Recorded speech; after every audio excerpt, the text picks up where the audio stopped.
ಇನ್ನೂ ಹೆಚ್ಚಾಗಿ ಆರಾಧಿಪೆ, ಎನ್ನುವುದಾಗದಿ ಪ್ರೀತಿಸುವೆ, ಇನ್ನೂ ಹೆಚ್ಚಾಗಿ ಆರಾಧಿಪೆ, ಎನ್ನುವುದಾಗದಿ ಪೂರ್ಣ ಮನಸ್ಸಿನಿಂದ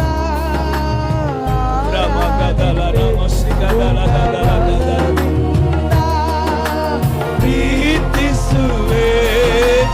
ಆರಾಧನೆ ಆರಾಧನೆ ಸ್ತುತಿ ಆರಾಧನೆ ಆರಾಧನೆ ಆರಾಧನೆ ಆರಾಧನೆ ಸ್ತುತಿ ಆರಾಧನೆ ಆರಾಧನೆ. ಎಬಿನೇಸರೇ, ಎಬಿನೇಸರೇ, ಇದುವರೆಗೂ ಸಹಾಯ ನೀನೇ.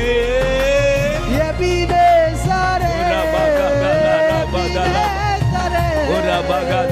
ಇದುವರೆಗೂ ಸಹಾಯ ನೀನೇ, ಇದುವರೆಗೂ ಸಹಾಯ ನೀನೇ, ಇದುವರೆಗೂ ಸಹಾಯ ನೀ. ಪೂರ್ಣ ಮನಸ್ಸಿನಿಂದ ಆರಾಧಿಪೆ, ಪೂರ್ಣ ಬಲದಿಂದ ಪ್ರೀತಿಸು. ಓ ಆರಾಧನೆ ಆರಾಧನೆ. ಉರಗ ಬದಲ ರಬ ಶಂದರ ಗದಲ ರಗದಲ ರಿಗದರ ಬಲ ಬರ ಶಂದರ ಗದಲ ಗದಲ ಬಗರ ಗದ ಗದಲ ಬ ಉರಬ ಬರಬ ಶಿಬಿರಿಬಿ ಅಂದರ ಗದಲ ಬರ ಗದಲ ಗದಲ ಬಸಿ ಅಂದಲ ಬ ರಿಗದರ ಬಲ ಬಲ ಬ ಶಂದರ ಗದಲ ಗದರೆ.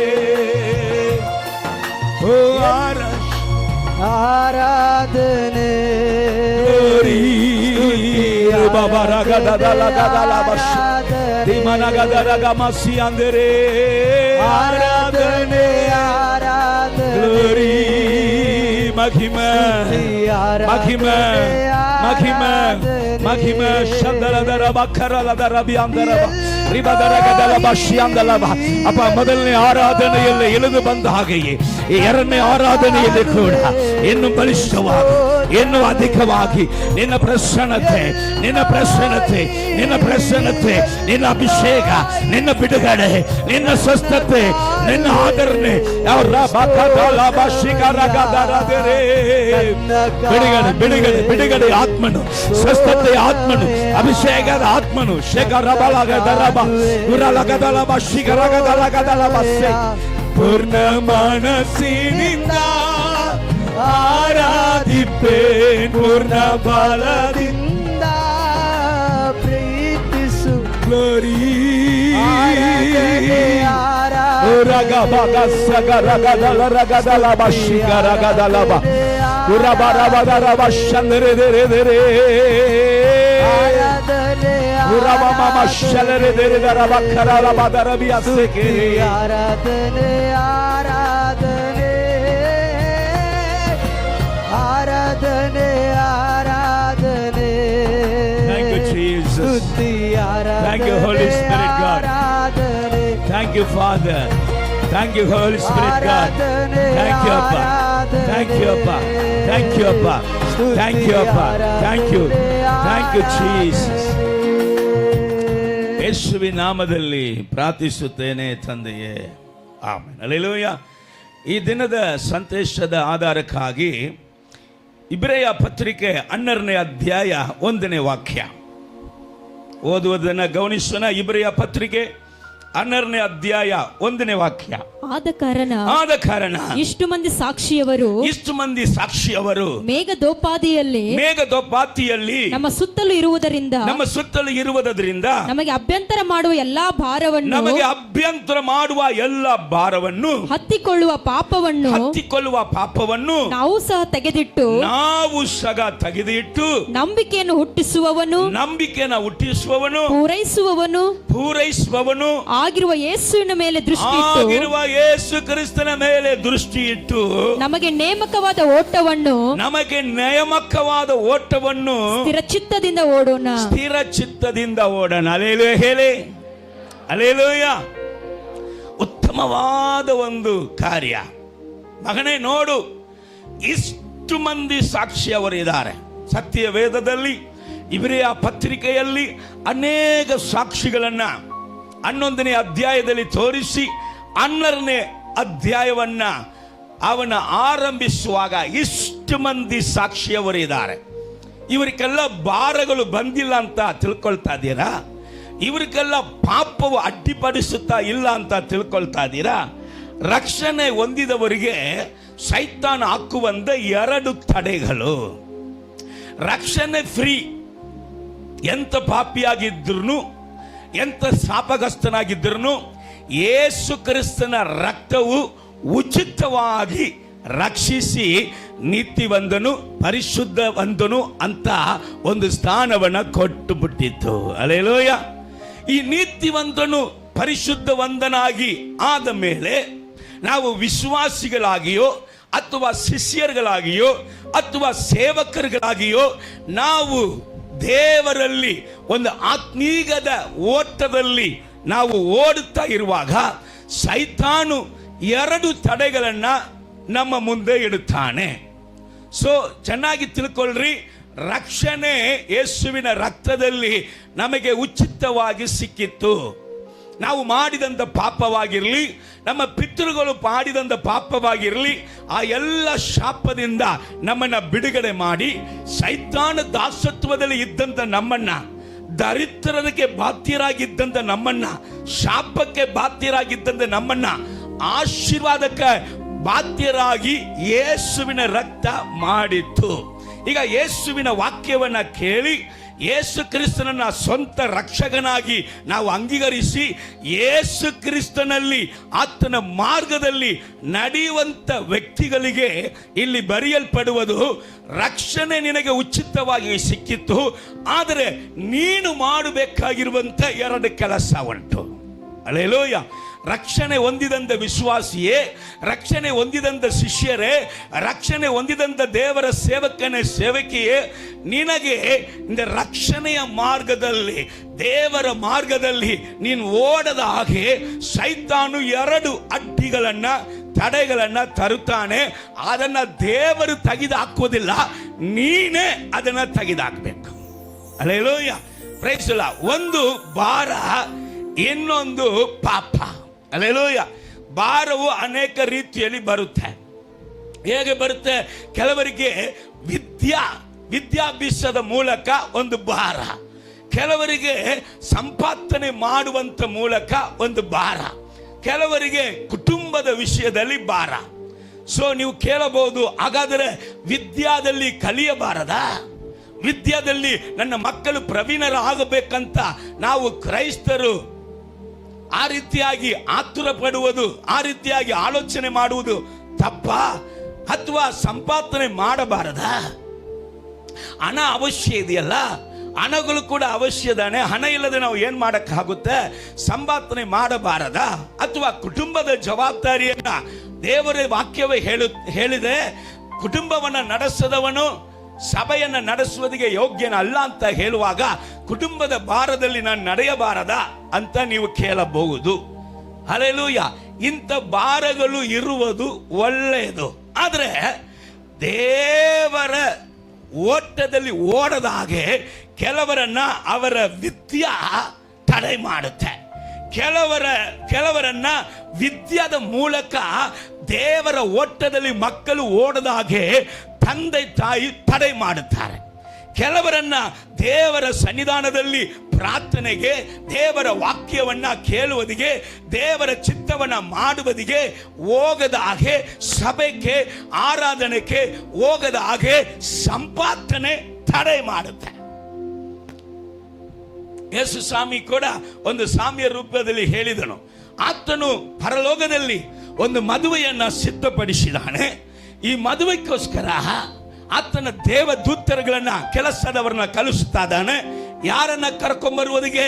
ಕರೆಯಲ್ಪಟ್ಟವರನ್ನ ಹೋಗಿ ಕರ್ಕೊಂಬರ್ರಿ ಅಪ್ಪ, ಮದುವೆ ಸಿದ್ಧವಾಗಿದೆ, ಔತಣ ಸಿದ್ಧವಾಗಿದೆ, ಬನ್ನಿ ಅಂತ ಕರ್ಕೊಂಬನ್ನಿ ಅಂತ ಹೇಳಿದಾಗ ಅಲ್ಲಿ ಬಂದು ಸೇವಕರುಗಳು ಕರೆಯುವಾಗ ಅವ್ರು ಹೇಳಿದೇನು ಗೊತ್ತಾ, ನಾನು ಈಗ ತಾನು ಒಂದು ಹೊಲ ತಗೊಂಡೆ, ಈಗ ನಾನು ಒಂದು ಜಾಬನ್ನ ಹಿಡಿದಿದ್ದೀನಿ, ಈಗ ನಾನು ಒಂದು ಕೆಲಸದಲ್ಲಿ ಚೆನ್ನಾಗಿ ಬಿಸ್ನೆಸ್ ಅಲ್ಲಿ ನಾನು ಬರ್ತಾ ಇದ್ದೀನಿ, ನನಗೆ ಟೈಮ್ ಇಲ್ಲ, ದೇವರ ಕರುವಿಕೆಗೆ ಬರುವುದಕ್ಕೆ ಟೈಮ್ ಇಲ್ಲ, ದೇವರ ಔತಣಕ್ಕೆ ಬರುವುದಕ್ಕೆ ಟೈಮ್ ಇಲ್ಲ,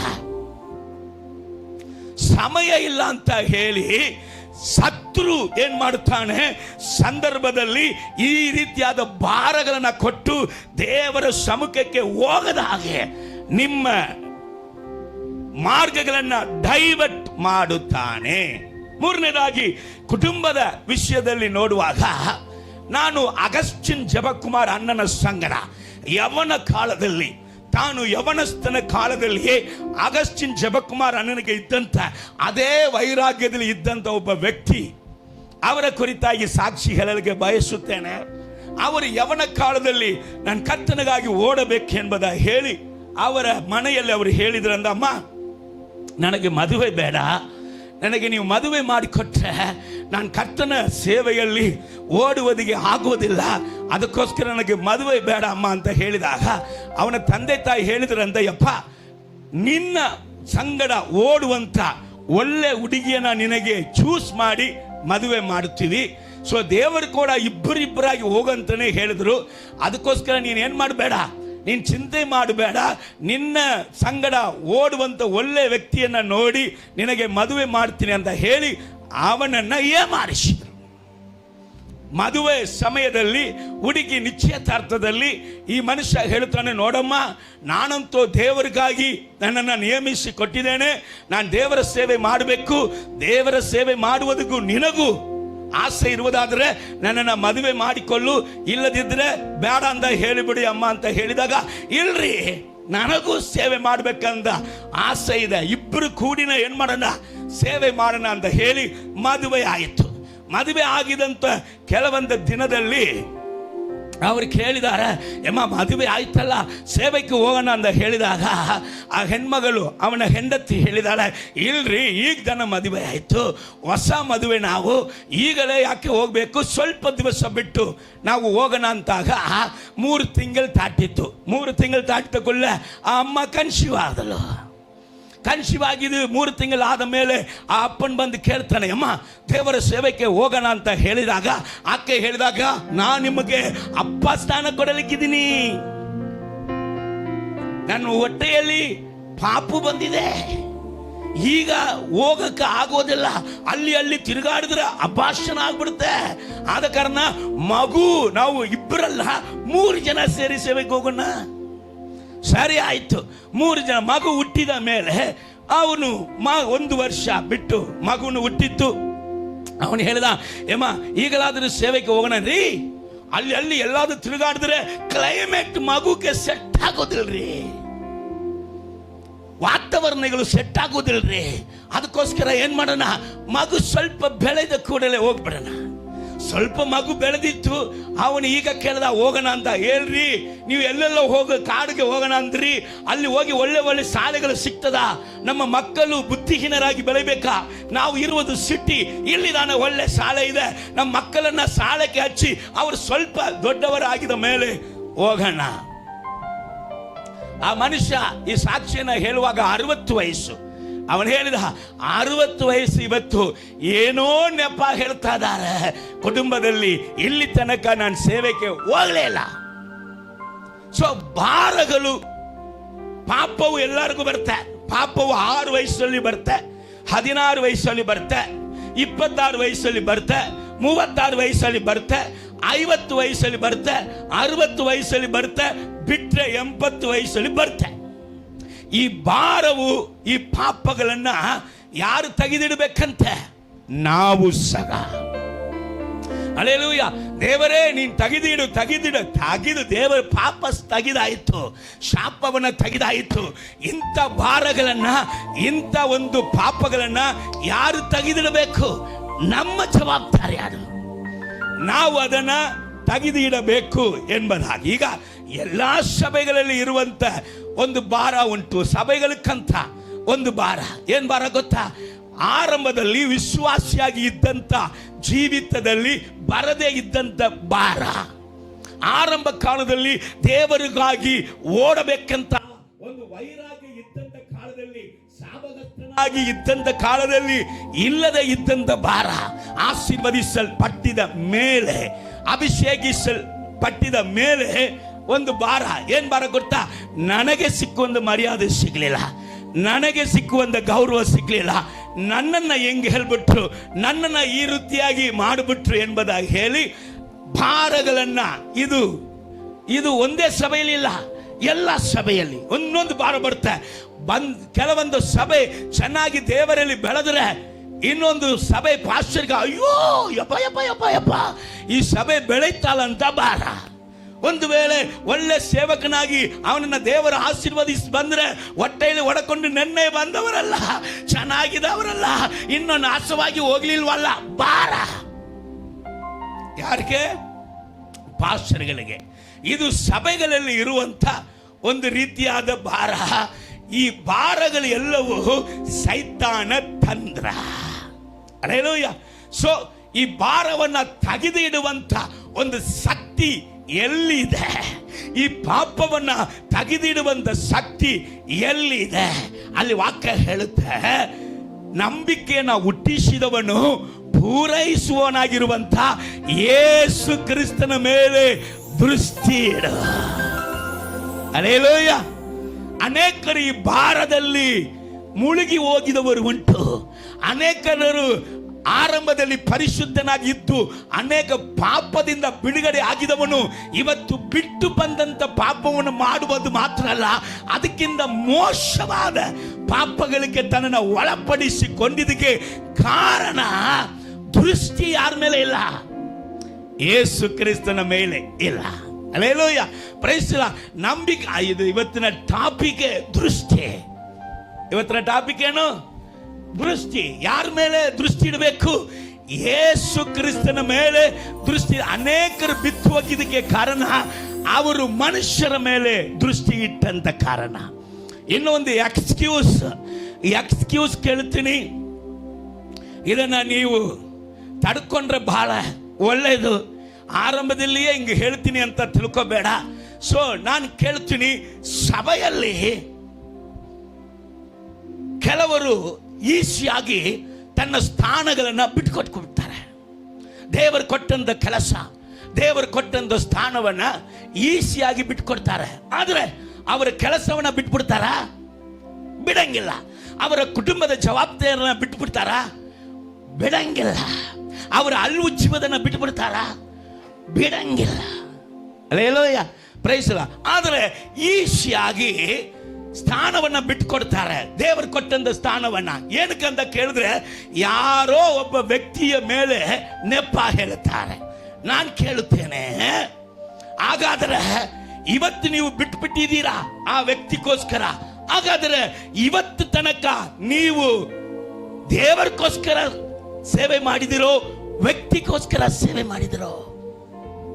ಅವನಕ್ಕೋಸ್ಕರ ಸ್ಥಾನ ಬಿಟ್ಟಿನಿ, ಈಕೆಗೋಸ್ಕರ ಸ್ಥಾನ ಬಿಟ್ಟಿದ್ದೀನಿ ಅಂತ ಹೇಳ್ತಾ ಇದ್ದೀರಲ್ಲ, ಹಾಗಾದ್ರೆ ನೀವು ಮಾಡಿದು ಮನುಷ್ಯನಿಗಾಗಿಯ? ಮನುಷ್ಯನಿಗೋಸ್ಕರವಾಗಿಯ ಮಾಡಿದಿರಿ? ದೇವರಿಗೋಸ್ಕರ ಮಾಡಿಲ್ವಾ? ಹಲ್ಲೆಲೂಯಾ. Praise the lord. ಭಾರವು ಸೈತಾನ ಯಾವುದೇ ರೂಪದಲ್ಲಿಯೂ ನಿಮ್ಮ ತಲೆ ತುಂಬಕ್ಕೆ ಬರ್ತಾನೆ. ಬಟ್ ದೃಷ್ಟಿ ಯೇಸು ಕ್ರಿಸ್ತನ ಮೇಲೆ. ನಾನು ಆರಂಭದಲ್ಲಿ ಒಂದು ಸಾಕ್ಷಿ ಹೇಳಿದ್ರೆ ನಿಮಗೆ ಬಹಳ ಉತ್ಸಾಹವಾಗಿರುತ್ತೆ. ಈಗ ಒಂದು 15 ವರ್ಷ ಹಿಂದೆ ಪಾಸ್ಟರ್ ಅಭಿಷೇಕ್ ದೇವಾಕ್ಕೆ ಒಂದು ಶೋಧನೆ ಕಾಲ. ಏನು ಶೋಧನೆ ಕಾಲ ಅಂದ್ರೆ, ಅವರು ಆಶ್ರಮದಲ್ಲಿ ಸೇವೆ ಮಾಡ್ತಾ ಇದ್ದಾರೆ. ಅದರ ಆಶ್ರಮದವರು, ಆ ಸೈತಾನು ಆಶ್ರಮದವರನ್ನ ಅವರಿಗೆ ವಿರುದ್ಧವಾಗಿ ಎದ್ದೇಳುವಂತೆ ಮಾಡಿಬಿಟ್ಟ. ಈಗ ಭಯಂಕರವಾದ ಒಂದು ಪ್ರಾಸಿಕ್ಯೂಷನ್, ಉಪದ್ರವಕ್ಕೆ ಅವರು ತಳ್ಳಲ್ಪಡ್ತಾ ಇದ್ದಾರೆ. ಅವರ ಅವಮಾನಕ್ಕೆ ತಳ್ಳಲ್ಪಡ್ತಾ ಇದ್ದಾರೆ. ಈ ಅವಮಾನವು ನಿಂದೆಯು ಬರುವಂತ ಸಮಯದಲ್ಲಿ ಒಂದು ವ್ಯಕ್ತಿ ಹೇಳ್ತಾ ಇದ್ದಾರೆ, ನೋಡಿ ದೇವ, ಇಂದ ಅವಮಾನ ನಿನಗೆ ಬೇಕಾ? ಇಂದ ನಿಂದ ನಿನಗೆ ಬೇಕಾ? ಒಂದು ಕೆಲಸ ಮಾಡ್ತೀನಿ, ಇದೇ ಚರ್ಚ್ ಕ್ಯಾಂಪಸ್ಗೆ ಎದುರುಗಡೆ ನೋಡ ಆ ಸ್ಥಳವನ್ನ. ಅದು 5 ಎಕರೆ ಇದೆ, ಇದು 5 ಎಕರೆ ಇದೆ. ಇದು ಆಶ್ರಮ ಸೇರಿ ಸ್ಕೂಲ್ ಸೇರಿ 5 ಎಕರೆ, ಅದು ಚರ್ಚಿಗೆ ಮಾತ್ರ 5 ಎಕರೆ. ನಾನು ಏನ್ ಮಾಡ್ತೀನಿ, ನಿನಗೆ ತಕ್ಕೊಡ್ತೀನಿ, ನಾನು ರೊಕ್ಕ ಕೊಡ್ತೀನಿ. ಇಂಥ ಒಂದು ಅವಮಾನದಲ್ಲಿ, ಇಂಥ ಒಂದು ಉಪದ್ರವದಲ್ಲಿ ನೀನು ಇರಬೇಕಾದ ಅವಶ್ಯಕತೆ ಇಲ್ಲ. ಹೊರಗ ಬಾ, ಬಂದ್ಬಿಡ್ತೀಯ, ನಾನು ತಕ್ಕೊಡ್ತೀನಿ ಅಂತ ಒಬ್ಬರು ರೊಕ್ಕವನ್ನ ಅವ್ರ ಕೈಗೆ ಅವರ ಮುಂದೆನೆ ತೋರಿಸಿ ಹೇಳ್ತಾ ಇದ್ದಾರೆ, ತಗೋ ಹೋಗಿ ಅದಕ್ಕೆ ಅಡ್ವಾನ್ಸ್ ಮಾಡಿ ಬರೋಣ, ತಗೊಳ್ಳೋಣ ಅಂತ. ಅಭಿಷೇಕ್ ದೇವ ಭಾಷರು ಹೇಳಿದರು, ನನ್ನನ್ನು ಆಶ್ರಮಕ್ಕೆ ಕಳಿಸಿದವನು ಮನುಷ್ಯನಲ್ಲ, ನನ್ನನ್ನು ಆಶ್ರಮಕ್ಕೆ ಕಳಿಸಿದವನು ಮನುಷ್ಯನಾಗಿ ಇದ್ದಿದ್ರೆ ಈಗ ನಿಮ್ಮ ಮಾತನ್ನ ಕೇಳಿ ನಾನು ಹೊರಗೆ ಬಂದ್ಬಿಡ್ತೀನಿ. ನನ್ನ ಆಶ್ರಮಕ್ಕೆ ಕಳಿಸಿದವನು ನನ್ನ ದೇವರು. ಹಲ್ಲೆಲೂಯಾ. ನನ್ನ ಸೇವೆಗೆ ಕಳಿಸಿದವನು ನನ್ನ ದೇವರು.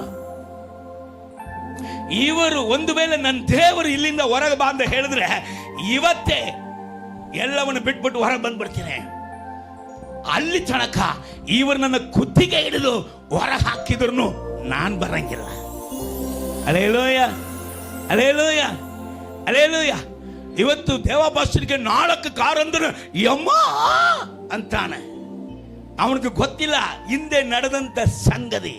ಇವತ್ತು ಏಕರ್ ಕಟ್ಟಲೆ ದೇವಭಾಷರಿಗೆ ದೇವರು ಸ್ಥಳಗಳನ್ನ ಕೊಟ್ಟಕೊಳ್ಳ ಅಂತಾನೆ. ಅವನಿಗೆ ಗೊತ್ತಿಲ್ಲ ದೇವರ ಪರೀಕ್ಷೆಯ ಸಮಯದಲ್ಲಿ ಸೈತಾನು ಕೊಡುವಂತ ಟಿಪ್ಸ್ ಅನ್ನ ತಗೊಳ್ಳದೆ ಕರ್ತನಿಗಾಗಿ ಉಪದ್ರವದಲ್ಲಿಯೂ, ವೇದನೆಯಲ್ಲಿಯೂ, ನಿಂದೆಯಲ್ಲಿಯೂ, ಅವಮಾನದಲ್ಲಿಯೂ ದೇವರಿಗಾಗಿ ನಿಂತಂತ ಒಂದು ಚರಿತ್ರೆ ಗೊತ್ತಿಲ್ಲ. Hallelujah, hallelujah. ಕರ್ತನ ನಾಮಕ್ಕೆ ಮಹಿಮೆ ಉಂಟಾಗಲಿ. ದೃಷ್ಟಿ ದೇವರ ಮೇಲೆ ಇದ್ರೆ ಭಾರಗಳನ್ನು ತೆಗೆದಿಡುತ್ತೇವೆ, ಪಾಪಗಳನ್ನು ತೆಗೆದಿಡುತ್ತೇವೆ. ಇದು ಎರಡು ಕೂಡ ನಮ್ಮನ್ನ ಸೈತಾನ ಮುಂದೆ ಬೀಳಿಸುವುದಿಗೆ ಸಾಧ್ಯವೇ ಇಲ್ಲ. Hallelujah, praise the Lord. ಆದ ಕಾರಣ ದೃಷ್ಟಿ ತುಂಬಾ ಮುಖ್ಯ. ಇಬ್ರಿಯ ಪತ್ರಿಕೆ 12ನೇ ಅಧ್ಯಾಯ 1ನೇ ವಾಕ್ಯ ಈ ದೇವರ ಮೇಲೆ ದೃಷ್ಟಿ ಇಟ್ಟು ಓಡುವಂತ ಆತ್ಮಿಕ ಜೀವಿತಕ್ಕೆ ಓಟವು ಎಂಬುದಾಗಿ ಹೆಸರು ಕೊಡುತ್ತೆ. ಆದರೆ ಎಫೆಸ ಪತ್ರಿಕೆ 6ನೇ ಅಧ್ಯಾಯವನ್ನ ನೀವು ಧ್ಯಾನ ಮಾಡುವಾಗ ಇದು ಯುದ್ಧ ಅಂತ ಹೇಳುತ್ತೆ. ಹಲ್ಲೆಲೂಯಾ. ಇದು ಆತ್ಮೀಕದ ಯುದ್ಧ. ಇದು ಯಾವಾಗಲೂ ಯುದ್ಧ ಇದ್ದೇ ಇರುತ್ತೆ. ಯಾಕಪ್ಪ ಯುದ್ಧ? ಯಾಕೆಂದ್ರೆ ನನ್ನ ದೇವರು ಲೋಕದವನಲ್ಲ, ನಾನು ಲೋಕದವನಲ್ಲ. ನನ್ನ ದೇವರನ್ನ ಈ ಲೋಕವು ಅಗೆ ಮಾಡಿದಂತ ಕಾರಣ, ನಾನು ನನ್ನ ದೇವರ ಮಗಳಾಗಿ ಇರುವಂತ ಕಾರಣ ನನ್ನನ್ನು ಇದು ಅಗೆ ಮಾಡುತ್ತೆ. ಏನಪ್ಪ ಯುದ್ಧ? ಮಾಂಸಕ್ಕೆ ವಿರುದ್ಧವಾಗಿ ಆತ್ಮಕ್ಕೆ ವಿರುದ್ಧವಾಗಿ ಮಾಂಸ ಯುದ್ಧ ಮಾಡುತ್ತೆ. ಈ ಯುದ್ಧದಲ್ಲಿ ಯಾರು ಗೆಲ್ಬೇಕು? ಆತ್ಮ ಗೆತ್ತರೆ ಬದುಕುವಿರಿ, ಮಾಂಸವು ಕತ್ತರೆ ಸಾಯುವಿರಿ. ಇದು ಸತ್ಯ ವೇದದ ಮಾತು, ನನ್ನ ಮಾತಲ್ಲ. ಇದರಲ್ಲಿ ಯಾವುದು ಗೆಲ್ಲಬೇಕು? ಆತ್ಮವೇ ಗೆಲ್ಲಬೇಕು. ಯಾಕಂದ್ರೆ ಶರೀರ ಭಾವವು ಅದು ಮರಣ, ಪರಿಶುದ್ಧ ಆತ್ಮನ ಮೇಲೆ ಮನಸ್ಸಿಡುವುದು ಅದು ಜೀವವು, ಸಮಾಧಾನವು. ನಮ್ಮ ಜೀವಿತದಲ್ಲಿ ಜೀವವನ್ನ, ಲೈಫನ್ನ, ಸಮಾಧಾನವನ್ನ ಅಭಿವೃದ್ಧಿ ಮಾಡುವುದಕ್ಕೆ ಆತ್ಮಿಕ ಜೀವಿತಕ್ಕೆ ಮಾತ್ರ ಶಕ್ತಿ ಇದೆ.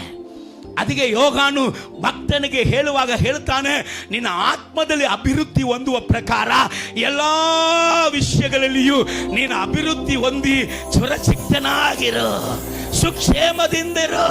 ನಿನಗೆ ಯಾವುದು ಕಡಿಮೆ ಆಗುವುದಿಲ್ಲ. ಆತ್ಮಿಕ ಜೀವಿತ ಬೆಳೆಯುತ್ತಾ ಬೆಳೆಯುತ್ತಾ ಬೆಳೆಯುತ್ತಾ ಸಕಲ ಆಶೀರ್ವಾದವು ಬೆಳೆಯಲೇಬೇಕು. ಆದ್ರೆ ಆತ್ಮಿಕ ಜೀವಿತವನ್ನ ತಡೆ ಮಾಡುವಂತ ಭಾರವನ್ನು, ಪಾಪವನ್ನು ತೆಗೆದು ಇಟ್ಟರೆ ಮಾತ್ರ. Hallelujah, praise the Lord. So ನಾವು ಕೂಡ ನಮ್ಮ ದೃಷ್ಟಿ ಕೂಡ ದಾವೀದನಂತೆ ಆಗ್ಬೇಕಂದ್ರೆ ನಮ್ಮ ದೃಷ್ಟಿ ಬದಲಾಗಬೇಕಾಗಿರುವುದು ಅವಶ್ಯ. ದಾವೀದ ಹೇಳ್ತಾ ಇದ್ದಾನೆ, ತನ್ನ ಪರಿಸ್ಥಿತಿಗಳಲ್ಲಿ, ತನಗೆ ಬಂದಿರುವಂತ ಶೋಧನೆಗಳಲ್ಲಿ, ವೇದನೆಗಳಲ್ಲಿ ಅವನು ಹೇಳ್ತಾ ಇದ್ದಾನೆ, ಕಣ್ಣೆತ್ತಿ ಪರ್ವತವನ್ನೇ ನೋಡುವೇನು, ಭೂಮಿ ಆಕಾಶವನ್ನ ನಿರ್ಮಿಸಿದಂತ ಸರ್ವಶಕ್ತನಾದ ದೇವರ ಬಳಿಯಿಂದಲೇ ನನಗೆ ಸಗಾಯ. ಒಂದೇ ಒಂದು ಚರಣ. ಕಣ್ಣೆತ್ತಿ ಪರ್ವತವನ್ನೇ ನೋಡುವೆನು, ಕರಗಳ ತಟ್ಟಿ ಭೂಮಿ ಗಗನ ಮಾಡಿದವನ ನೋಡುವೆನು, ಓ ಕಣ್ಣೆತ್ತಿ ಪರ್ವತವನ್ನ ಭೂಮಿ ಗಗನ ಮಾಡಿದವನ ನೋಡುವೆನು, ಕಾಳು ಕದಲದೆ ಕಾಯುವನು ಕರ್ತನು ಎಂದಿಗೂ ನಿದ್ರಿಸನು, ಕಾಳು ಕದಲದೆ ಕಾಯುವನು ಕರ್ತನು ಎಂದಿಗೂ ನಿದ್ರಿಸನು, ತೂಕಡಿಸಿ ನಿದ್ರಿಸನು ನನ್ನನ್ನು ಕಾಯುವನು, ತೂಕಡಿಸಿ ನನ್ನನ್ನು ಎಲ್ಲರೂ ಸ್ವರ ಕರಗಳ ತಟ್ಟಿ ಕಣ್ಣೆತ್ತಿ ಪರ್ವತವನ್ನೇ ನೋಡುವೆನು, ಭೂಮಿ ಗಗನ ಮಾಡಿದವನ ನೋಡುವೆನು, ಅವರಾಗಿ ಕಣ್ಣೆತ್ತಿ ಪರ್ವತವನ್ನೇ ನೋಡುವೆನು, ಭೂಮಿ ಗಗನ ಮಾಡಿದವನ ನೋಡುವೆನು, ಕರ್ತನು ನನ್ನನ್ನು ಕಾಯುವನು ನನಗೆ ನೆರಳಾಗಿ ಬರುವನು, ಕರ್ತನು ನನ್ನನ್ನು ಕಾಯುವನು ನನಗೆ ನೆರಳಾಗಿ ಬರುವನು, ಹಗಲಿನಲ್ಲೂ ಇರುಳಿನಲ್ಲೂ ನನ್ನನ್ನು ಕಾಯುವನು. ಜೋರಾಗಿ ಹೇಳಿ, ಹಗಲಿನಲ್ಲೂ ಇರುಳಿನಲ್ಲೂ ನನ್ನನ್ನು ಕಾಯುವನು. ಓಹೋ ಕಣ್ಣೆತ್ತಿ ಪರ್ವತವನ್ನೇ ಗದರೆ ಓ ಶಬರ ಗಡಗ ಗದಲ ಬರ ಗಡಗದರೆ ಓ ಕಣ್ಣೆತ್ತಿ ರಬಲಗ ಸಿಗದರ ಗಡ ನೋಡುವೆನು, ಮರಗಡ ಗದರ ಗದಲ ಬರಗದರ ಬಶುಗರ ಗಡಗದರ ನೋಡುವೆನು, ಓ ಕಣ್ಣೆತ್ತಿ ಪರ್ವತವನ್ನೇ ನೋಡುವೆನು, ಭೂಮಿ ಗಗನ ಮಾಡಿದವನ. ನನ್ನ ದೃಷ್ಟಿ ಯೇಸುವಿನ ಮೇಲೆ, ನನ್ನ ದೃಷ್ಟಿ ನನ್ನ ಕರದ ಆತ್ಮನ ನಂಬಿಗಸ್ತನು. ಹಲ್ಲೆಲೂಯಾ. ನಾನು ದೇವರ ಮೇಲೆ ದೃಷ್ಟಿ ಇಟ್ಟಾಗ ಭಾರವನ್ನು ಪಾಪವನ್ನು ತೆಗೆದು ಇಟ್ಟು ನನಗೆ ನೇಮಕವಾದ ಓಟದಲ್ಲಿ ಸ್ಥಿರಚಿತ್ತನಾಗಿ ಓಡಿ ಬಿರುದನ್ನು ಹೊಂದಿಕೊಳ್ಳುವುದಿಗೆ ನಾನು ಸಕ್ತನಾಗುತ್ತೇನೆ. ಹಲ್ಲೆಲೂಯಾ ಹೇಳಿ. ಸೊ ಇಂದ ದೃಷ್ಟಿಯ ವಿಷಯದಲ್ಲಿ 5 ದೃಷ್ಟಿ ತುಂಬ ಮುಖ್ಯ. ಬೇಕಾದ್ರೆ ಬರೆದಿಟ್ಟುಕೊಳ್ಳಿ, 5 ದೃಷ್ಟಿ ತುಂಬ ಮುಖ್ಯ. ಏನೇನು ದೃಷ್ಟಿ ಅಂತ ನೀವು ಕೇಳುವಾಗ ಮೊದಲನೇದು ನಮ್ಮನ್ನು ನಾವು ನೋಡುವಂಥ ದೃಷ್ಟಿ ಬೇಕು. ನಾನು ಯಾರಪ್ಪ, ನಾನು ಯಾರು, ನನ್ನನ್ನು ನಾನು ನೋಡುವಂಥ ದೃಷ್ಟಿ. ಎರಡನೇದಾಗಿ ನಮ್ಮ ದೇವರು ಹೇಗಿದ್ದಾನೆ, ನಮ್ಮ ದೇವರು ಯಾರು ಎಂಬುದಾಗಿ ನೋಡುವಂಥ ದೃಷ್ಟಿ. ಮೂರನೇದಾಗಿ ಸೈತಾನನು ಯಾರು, ಅವನ ಕೆಲಸಗಳು ಏನು ಎಂಬುದಾಗಿ ನೋಡುವಂಥ ದೃಷ್ಟಿ. ನಾಲ್ಕನೇದಾಗಿ ಲೋಕವು ಪ್ರಾಪಂಚಕವು ಅದು ಹೇಗಿದೆ, ಲೋಕವು ಹೇಗಿದೆ ಎಂಬುದಾದ ದೃಷ್ಟಿ ನಮಗೆ ಬೇಕು. ಐದನೇದಾಗಿ ನನ್ನ ತೊಂದರೆಗಳ ಮಧ್ಯದಲ್ಲಿ, ನನ್ನ ಪ್ರಶ್ನೆಗಳ ಮಧ್ಯದಲ್ಲಿ ನಾನು ಹೇಗೆ ನೋಡುತ್ತೇನೆ, ಅದನ್ನು ಹೇಗೆ ನೋಡುತ್ತೇನೆ ಎಂಬುದಾದ ದೃಷ್ಟಿ ನನಗೆ ಬೇಕು. ಹಲ್ಲೆಲೂಯಾ. 5 ದೃಷ್ಟಿ ನಮಗೆ ತುಂಬ ಅವಶ್ಯ. ಮೊದಲನೇ ದೃಷ್ಟಿ ನಮ್ಮನ್ನು ನಾವು ನೋಡುವಂಥ ದೃಷ್ಟಿ ತುಂಬ ಅವಶ್ಯ. ಹಲ್ಲೆಲೂಯಾ. Praise the Lord. ಅನೇಕರ ವಿಷಯದಲ್ಲಿ ನಿಮಗೆ ಹೇಳ್ತಾ ಇಲ್ಲ, ಎಲ್ಲ ಸಭೆಗಳಲ್ಲಿ ಕೂಡ ನಡೆಯುವಂಥ ಒಂದು ಘಟನೆ ಏನಂದರೆ ತನ್ನನ್ನು ನೋಡುವಂಥ ದೃಷ್ಟಿ ಇಲ್ಲ. ಇನ್ನೊಬ್ಬರ ಜೀವಿತದಲ್ಲಿಯೇ ಕೊರತೆಗಳನ್ನು ಹುಡುಕಿ ಹುಡುಕಿ ಹುಡುಕಿ ನೋಡುವಂಥ ದೃಷ್ಟಿ. ದೇವರು ಹೇಳ್ತಾ ಇದ್ದಾರೆ, ಯಪ್ಪ ನಿನ್ನ ಹತ್ರ ಇಷ್ಟಿದೆ, ನೀನಲ್ಲಿ ಹೋಗಿ ರವೆಯನ್ನು ಯಾಕೆ ಹುಡುಕ್ತಾ ಇದೀಯ ಅಂತ. ಹಲ್ಲೆಲೂಯಾ. Praise the Lord. ನಿನ್ನ ಹತ್ರ ಎಷ್ಟಿದೆ, ಇಷ್ಟ ಐತಿ, ನೀನು ಹೋಗಿ ಹುಡುಕಿ ಹುಡುಕಿ ಹುಡುಕಿ ಹುಡುಕಿ ಹುಡುಕಿ ಹುಡುಕಿ ಒಂದು ತಪ್ಪುಗಳನ್ನು ಯಾಕೆ ನೀನು ಕಾಣ್ತಾ ಇದ್ದಿ. ಯಾರು ಇದನ್ನು ಹುಡುಕ್ತಾರೆ ಗೊತ್ತಾ? ಖಬರಿಲ್ಲದವರು, ತನ್ನ ಕುರಿತಾದ ಖಬರಿಲ್ಲ, ಅರ್ಥವನನ್ನ ಮತ್ತೊಬ್ಬನನ್ನ ಕುರಿತಾಗಿ ಕೆಣಕುವುದು, ಅದನ್ನೇ ನೋಡುವುದು. ಹಲ್ಲೆಲೂಯಾ. ನಾನು ಯಾರು? ನಾನು ದೇವರ ಮಗ, ನಾನು ದೇವರ ಮಗ, ನನ್ನ ದೇವರು ಲೋಕದವನಲ್ಲ, ನಾನು ಲೋಕದವನಲ್ಲ, ನನ್ನ ದೇವರು ಪರಿಶುದ್ಧನು, ನಾನು ಸಹ ಆತನ ಪರಿಶುದ್ಧದಲ್ಲಿ ನಡೆಯುವುದಕ್ಕಾಗಿ ಕರೆಯಲ್ಪಟ್ಟವನು. ಹಲ್ಲೆಲೂಯಾ. Praise the Lord. ನನ್ನ ದೇವರು ಯಾರು? ನನ್ನ ದೇವರಿಗೆ ಮೆಚ್ಚುಗೆಯಾದ ಜೀವಿತವನ್ನ ನಾನು ಮಾಡುವುದಕ್ಕೆ ನಾನು ಹೇಗಿದ್ದೀನಿ. ಒಂದು ದೇವರ ಓಟದಲ್ಲಿ, ಪರಿಶುದ್ಧ ಓಟದಲ್ಲಿ, ಆತ್ಮಿಕ ಜೀವಿತದಲ್ಲಿ ಓಡುವವನಿಗೆ ಇರಬೇಕಾಗಿರುವಂಥ ಪ್ರಾಮುಖ್ಯವಾದ ಕಣ್ಣು ನಾನು ಹೇಗಿದ್ದೇನೆ, ನಾನು ಯಾರು, ನನ್ನ ಆಲೋಚನೆ ಏನು, ನನ್ನ ಯೋಚನೆ ಏನು, ನನ್ನ ಚಿಂತೆ ಏನು, ಕರ್ತನಲ್ಲಿ ಅದು ಸರಿಯಾಗಿದೆಯಾ. Hallelujah. Praise the Lord. So ದೃಷ್ಟಿ 5 ವಿಧವಾದ ಕಾರ್ಯಗಳು. ಅದನ್ನ ಒಂದು ವೇಳೆ ನೀವು ಮನೆಯಲ್ಲಿ ಹೋಗಿ ಧ್ಯಾನ ಮಾಡಿದ್ರೆ ನಿಮ್ಮನ್ನ ಸೋಲಿಸುವುದಿಗೆ ಎಂದ ಭಾರಕ್ಕೂ ಎಂತ ಪಾಪಕ್ಕೂ ಕೂಡ ನಿಮ್ಮನ್ನ ಸೋಲಿಸುವಂತ ಶಕ್ತಿ ಬರುವುದೇ ಇಲ್ಲ, ಅದಕ್ಕೆ ಆಗುವುದೇ ಇಲ್ಲ. Hallelujah, praise the lord. ದೇವರ ನಾಮಕ್ಕೆ ಮಹಿಮೆ ಉಂಟಾಗಲಿ. ಅದಕ್ಕೋಸ್ಕರನೇ ದೇವರು ಸೌಲ್, ಎಂತ ಸೌಲ್? ಹೊಸ ಒಡಂಬಡಿಕೆಯ ಸೌಲ್, ಅವನ ದೃಷ್ಟಿಯನ್ನ ದೇವರು ಚೇಂಜ್ ಮಾಡ್ತಾರೆ. ಅವನು ಯಾರು? ಯಹೂದ ಕುಲದಲ್ಲಿ, ಅವನು ಬೆನ್ಯಾಮೀನ್ ಕುಲದಲ್ಲಿ ಹುಟ್ಟಿದವನು, ಯಹೂದಿಯನು. ಯಹೂದಿಯರಲ್ಲಿ ಅವನು ಪರಿಸಾಯ ಮದ ಕುರಿತಾಗಿ ವೈರಾಗ್ಯವುಳ್ಳವನು. ಅವನ ಮದದ ಕುರಿತಾಗಿ ವೈರಾಗ್ಯವಾಗಿ ಓಡ್ತಾ ಇದ್ದಾನೆ. ಆದರೆ ದೇವರ ಚಿತ್ತ, ದೇವರ ಆಲೋಚನೆ, ದೇವ ದರ್ಶನವನ್ನ ಅವನು ತಿಳಿದವನಾಗಿ ಹೋಗ್ತಾ ಇಲ್ಲ. ಕರ್ತನು ಈ ಸೌಲನ ದೃಷ್ಟಿಯನ್ನ ಚೇಂಜ್ ಮಾಡುವುದಕ್ಕೆ ಅವನ ಮಾಂಸಿಗೆ ಕಣ್ಣನ್ನ ಮೊದಲು ಕುರುಡು ಮಾಡುತ್ತಾ. ಹಲ್ಲೆಲೂಯಾ ಹೇಳಿ, ಹಲ್ಲೆಲೂಯಾ. ಆತ್ಮೀಗ ದೃಷ್ಟಿ ಉಂಟಾಗಬೇಕಂದ್ರೆ ಮಾಂಸ ದೃಷ್ಟಿ ಕುರುಡಾಗಬೇಕು. ಈ ಮಾಂಸ ದೃಷ್ಟಿಯನ್ನ ಆತನು ಕುರುಡು ಮಾಡಿದ ಕೂಡಲೇ ಅವನು ಏನು ಮಾಡಿದಾನಂತ ನೀವು ಓದಿ ನೋಡ್ರಿ. ಪರಲೋಕವು ಯೇಸು ಸ್ವಾಮಿ ಸಾಕ್ಷಿ ಹೇಳ್ತಾ ಇದ್ದಾರೆ. ಈ ಮಾಂಸ ದೃಷ್ಟಿ ಅವನಿಗೆ ಕುರುಡಾಗಿದ ಕೂಡಲೇ, ಆತ್ಮೀಗ ಕಣ್ಣು ಹೃದಯದಲ್ಲಿ ತೆರೆದ ಕೂಡಲೇ ಅವನು ಪ್ರಾರ್ಥಿಸುತ್ತಾ ಇದ್ದಾನೆ. ಹಲ್ಲೆಲೂಯಾ. ಇವತ್ತು ಭಾರ ಸಾರ್, ಪ್ರಾರ್ಥನೆ ಮಾಡುವುದಕ್ಕೆ ಟೈಮೇ ಇಲ್ಲ ಸರ್. ಕೆಲವರಿಗೆ ನಿದ್ದೆನೇ ದೊಡ್ಡ ಭಾರ. ನನಗೆ ನಿದ್ದೆ ಮಾಡಬೇಕಂದ ಭಾರ, ಅದಕ್ಕೋಸ್ಕರ ನಾನು ಎದ್ದೇಳಿ ಪ್ರಾರ್ಥನೆ ಮಾಡಕ್ಕೆ ಆಗ್ತಾ ಇಲ್ಲ. ಈ ನಿದ್ದೆಯನ್ನು ಯಾರು ತೆಗೆದಿಡಬೇಕು? ನೀವೇ ತೆಗೆದಿಡಬೇಕು. Hallelujah, praise the lord. ನಾನು ಕೆಲವರ ಸಂಗಡ ಗಂಡೆ ಮಾತಾಡಕ್ಕಾಗುತ್ತೆ, ಆದರೆ ದೇವರ ಸಮ್ಮುಖದಲ್ಲಿ ಹೋಗಿ 1 ತಾಸು ಕೂಡ ಕುಳಿತುಕೊಳ್ಳಕ್ಕಾಗಲ್ಲ.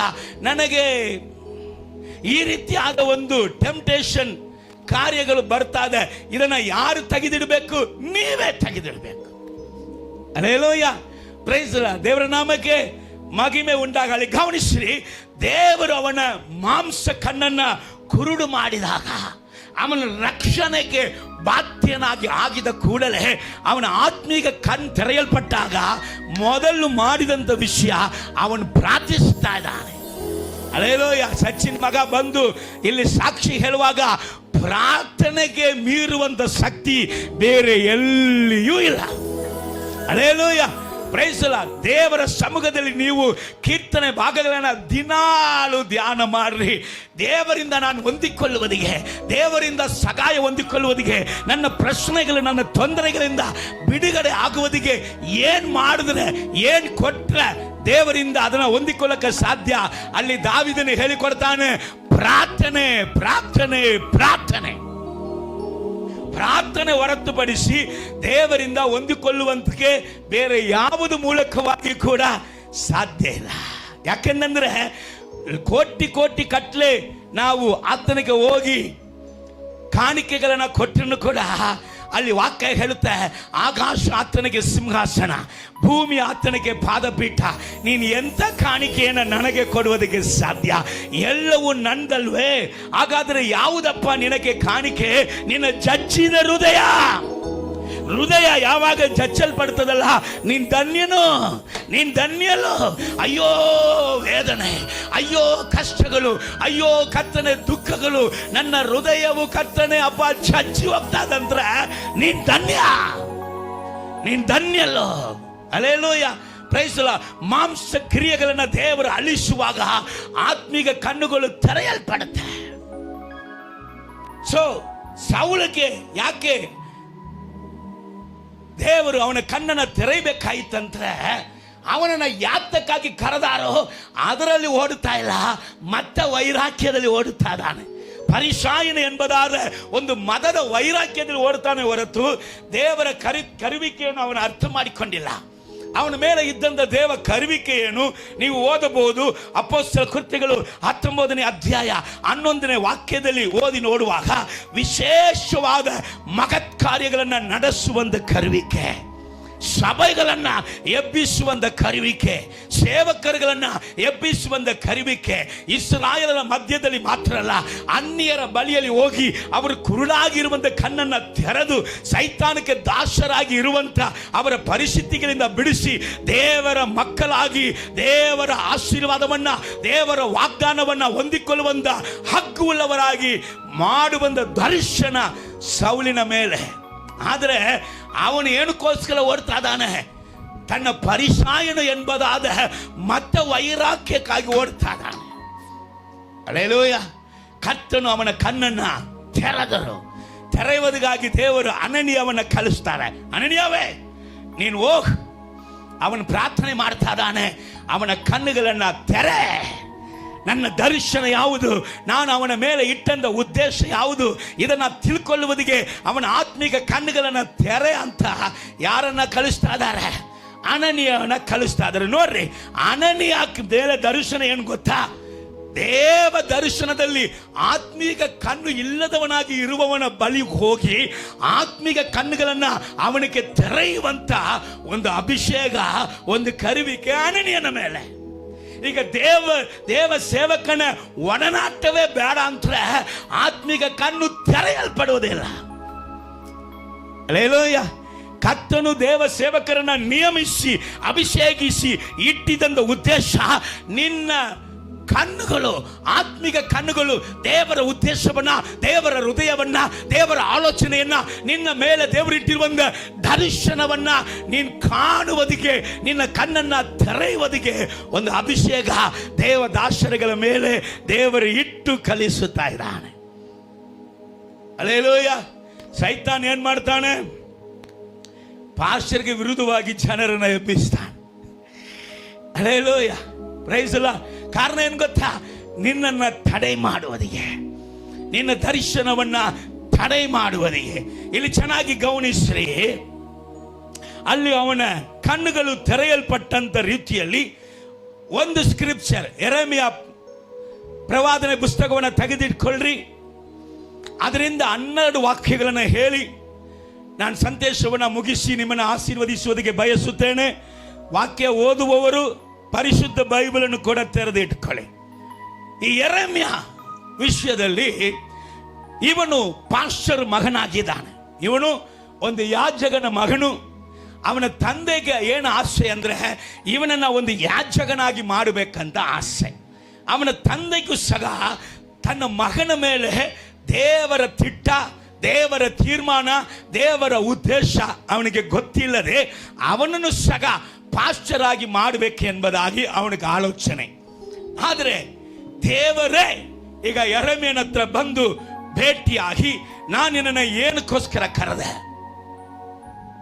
ಯಾವಾಗ ನಿನ್ನನ್ನು ಕರೆದೆ, ಯಾವಾಗಲೇ ನಿನ್ನ ಮೇಲೆ ನನ್ನ ಕರುವಿಕೆನ ಇಟ್ಟಿದ್ದೀನಿ ಅಂತ ಅಲ್ಲಿ 5ನೇ ವಾಕ್ಯ, 1ನೇ ಅಧ್ಯಾಯ 5ನೇ ವಾಕ್ಯ ನೀವು ಓದಿ ನೋಡುವಾಗ ಅಲ್ಲಿ ವಾಕ್ಯ ಹೇಳುತ್ತೆ, ನಿನ್ನ ತಾಯಿನ ಹೊಟ್ಟೆಯಲ್ಲಿ ನೀನು ಪಿಂಡವಾಗಿ, ಹಲ್ಲೆಲೂಯ, ನೀನು ಪಿಂಡವಾಗಿ ಹುಟ್ಟುವುದಕ್ಕೆ ಮುಂಚೆಯೇ ನಾನು ನಿನ್ನನ್ನ ಕರೆದಿದ್ದೇನೆ. ಹಲ್ಲೆಲೂಯ. Praise the Lord. ನಿನ್ನ ತಾಯಿನ ಹೊಟ್ಟೆಯಿಂದ ನೀನು ಹೊರಗ ಬೀಳುವಾಗಲೇ ನಾನು ನಿನ್ನನ್ನು ಪ್ರತ್ಯೇಕಿಸಿ, ನಾನು ನಿನ್ನನ್ನು ಪ್ರತಿಷ್ಠೆ ಮಾಡಿ, ನೀನು ನನ್ನ ಪ್ರವಾದಿಯಾಗಿ ಇರಬೇಕೆಂಬುದಾಗಿ ನಾನು ನಿನ್ನನ್ನು ಆರಿಸಿ ತೆಗೆದುಕೊಂಡೇನೆ. ಯಾವಾಗಂತೆ? ತಂದೆ ಯಾಜಕನು, ಆದರೆ ತಂದೆಗೆ ಗೊತ್ತೈತಿ ಇಲ್ಲ. ಹಲ್ಲೆಲೂಯ. ಯಾಜಕನಲ್ಲಿ ಇವನು ಕೂಡ ಯಾಜಕನಲ್ಲಿ ಅವನು ಸ್ವಲ್ಪ ವರಮಾನ ಜಾಸ್ತಿ ನೋಡುವಂಥ ವ್ಯಕ್ತಿ. ಅದೇ ವರಮಾನ ತನ್ನ ಮಗನಿಗೂ ಕೂಡ ಸಿಗ್ಬೇಕಂತ ಹೇಳಿ ಅವನು ಏನು ಮಾಡ್ತಾನೆ, ಇವನನ್ನು ಸಹ ಯಾಜಕನಾಗಿ ಮಾಡಬೇಕಂತ ಆಲೋಚನೆ ಮಾಡ್ತಾ ಇದ್ದಾನೆ. ಈಗ ಅಪ್ಪ ಹೇಳ್ತಾ ಇದ್ದಾರೆ, ಮಗನೇ, ನಿನ್ನ ತಾಯಿನ ಹೊಟ್ಟೆಯಲ್ಲಿ ರೂಪಿಸಲ್ಪಡುವುದಕ್ಕೆ ಮುಂಚೆ. ಒಂದು ಸುಂದರವಾದ ಒಂದು ತಮಿಳ್ ಸಾಂಗ್ ಅನೇಕರಿಗೆ ಗೊತ್ತಿದೆ. ನನ್ನ ಸಂಗಡ ಸೇರಿ ಒಂದು ಸರಣವನ್ನು ಹಾಡಿ ಮುಂದೆ ಹೋಗೋಣ.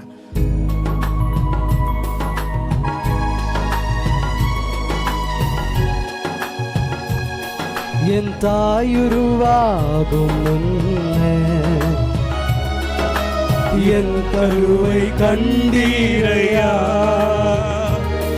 என் பெயர் உருவாகும் முன்னே பெயர் சொல்லி அழைத்தீரையா, என் தாய் உருவாகும் முன்னே என் கருவை கண்டீரையா, என் பெயர் உருவாகும் முன்னே பெயர் சொல்லி அழைத்தீரையா. எப்படிப்பா உமக்கு நன்றி சொல்லுவேன், சொல்ல வார்த்தையே இல்ல. நீங்க போதும் என் வாழ்க்கை முழுவதும், வேறு ஆசையே இல்ல. எப்படிப்பா உமக்கு நன்றி சொல்லுவேன், சொல்ல ஆசை. நீங்க போதும் என் வாழ்க்கை முழுவதும், வேறு ஆசையும் இல்ல.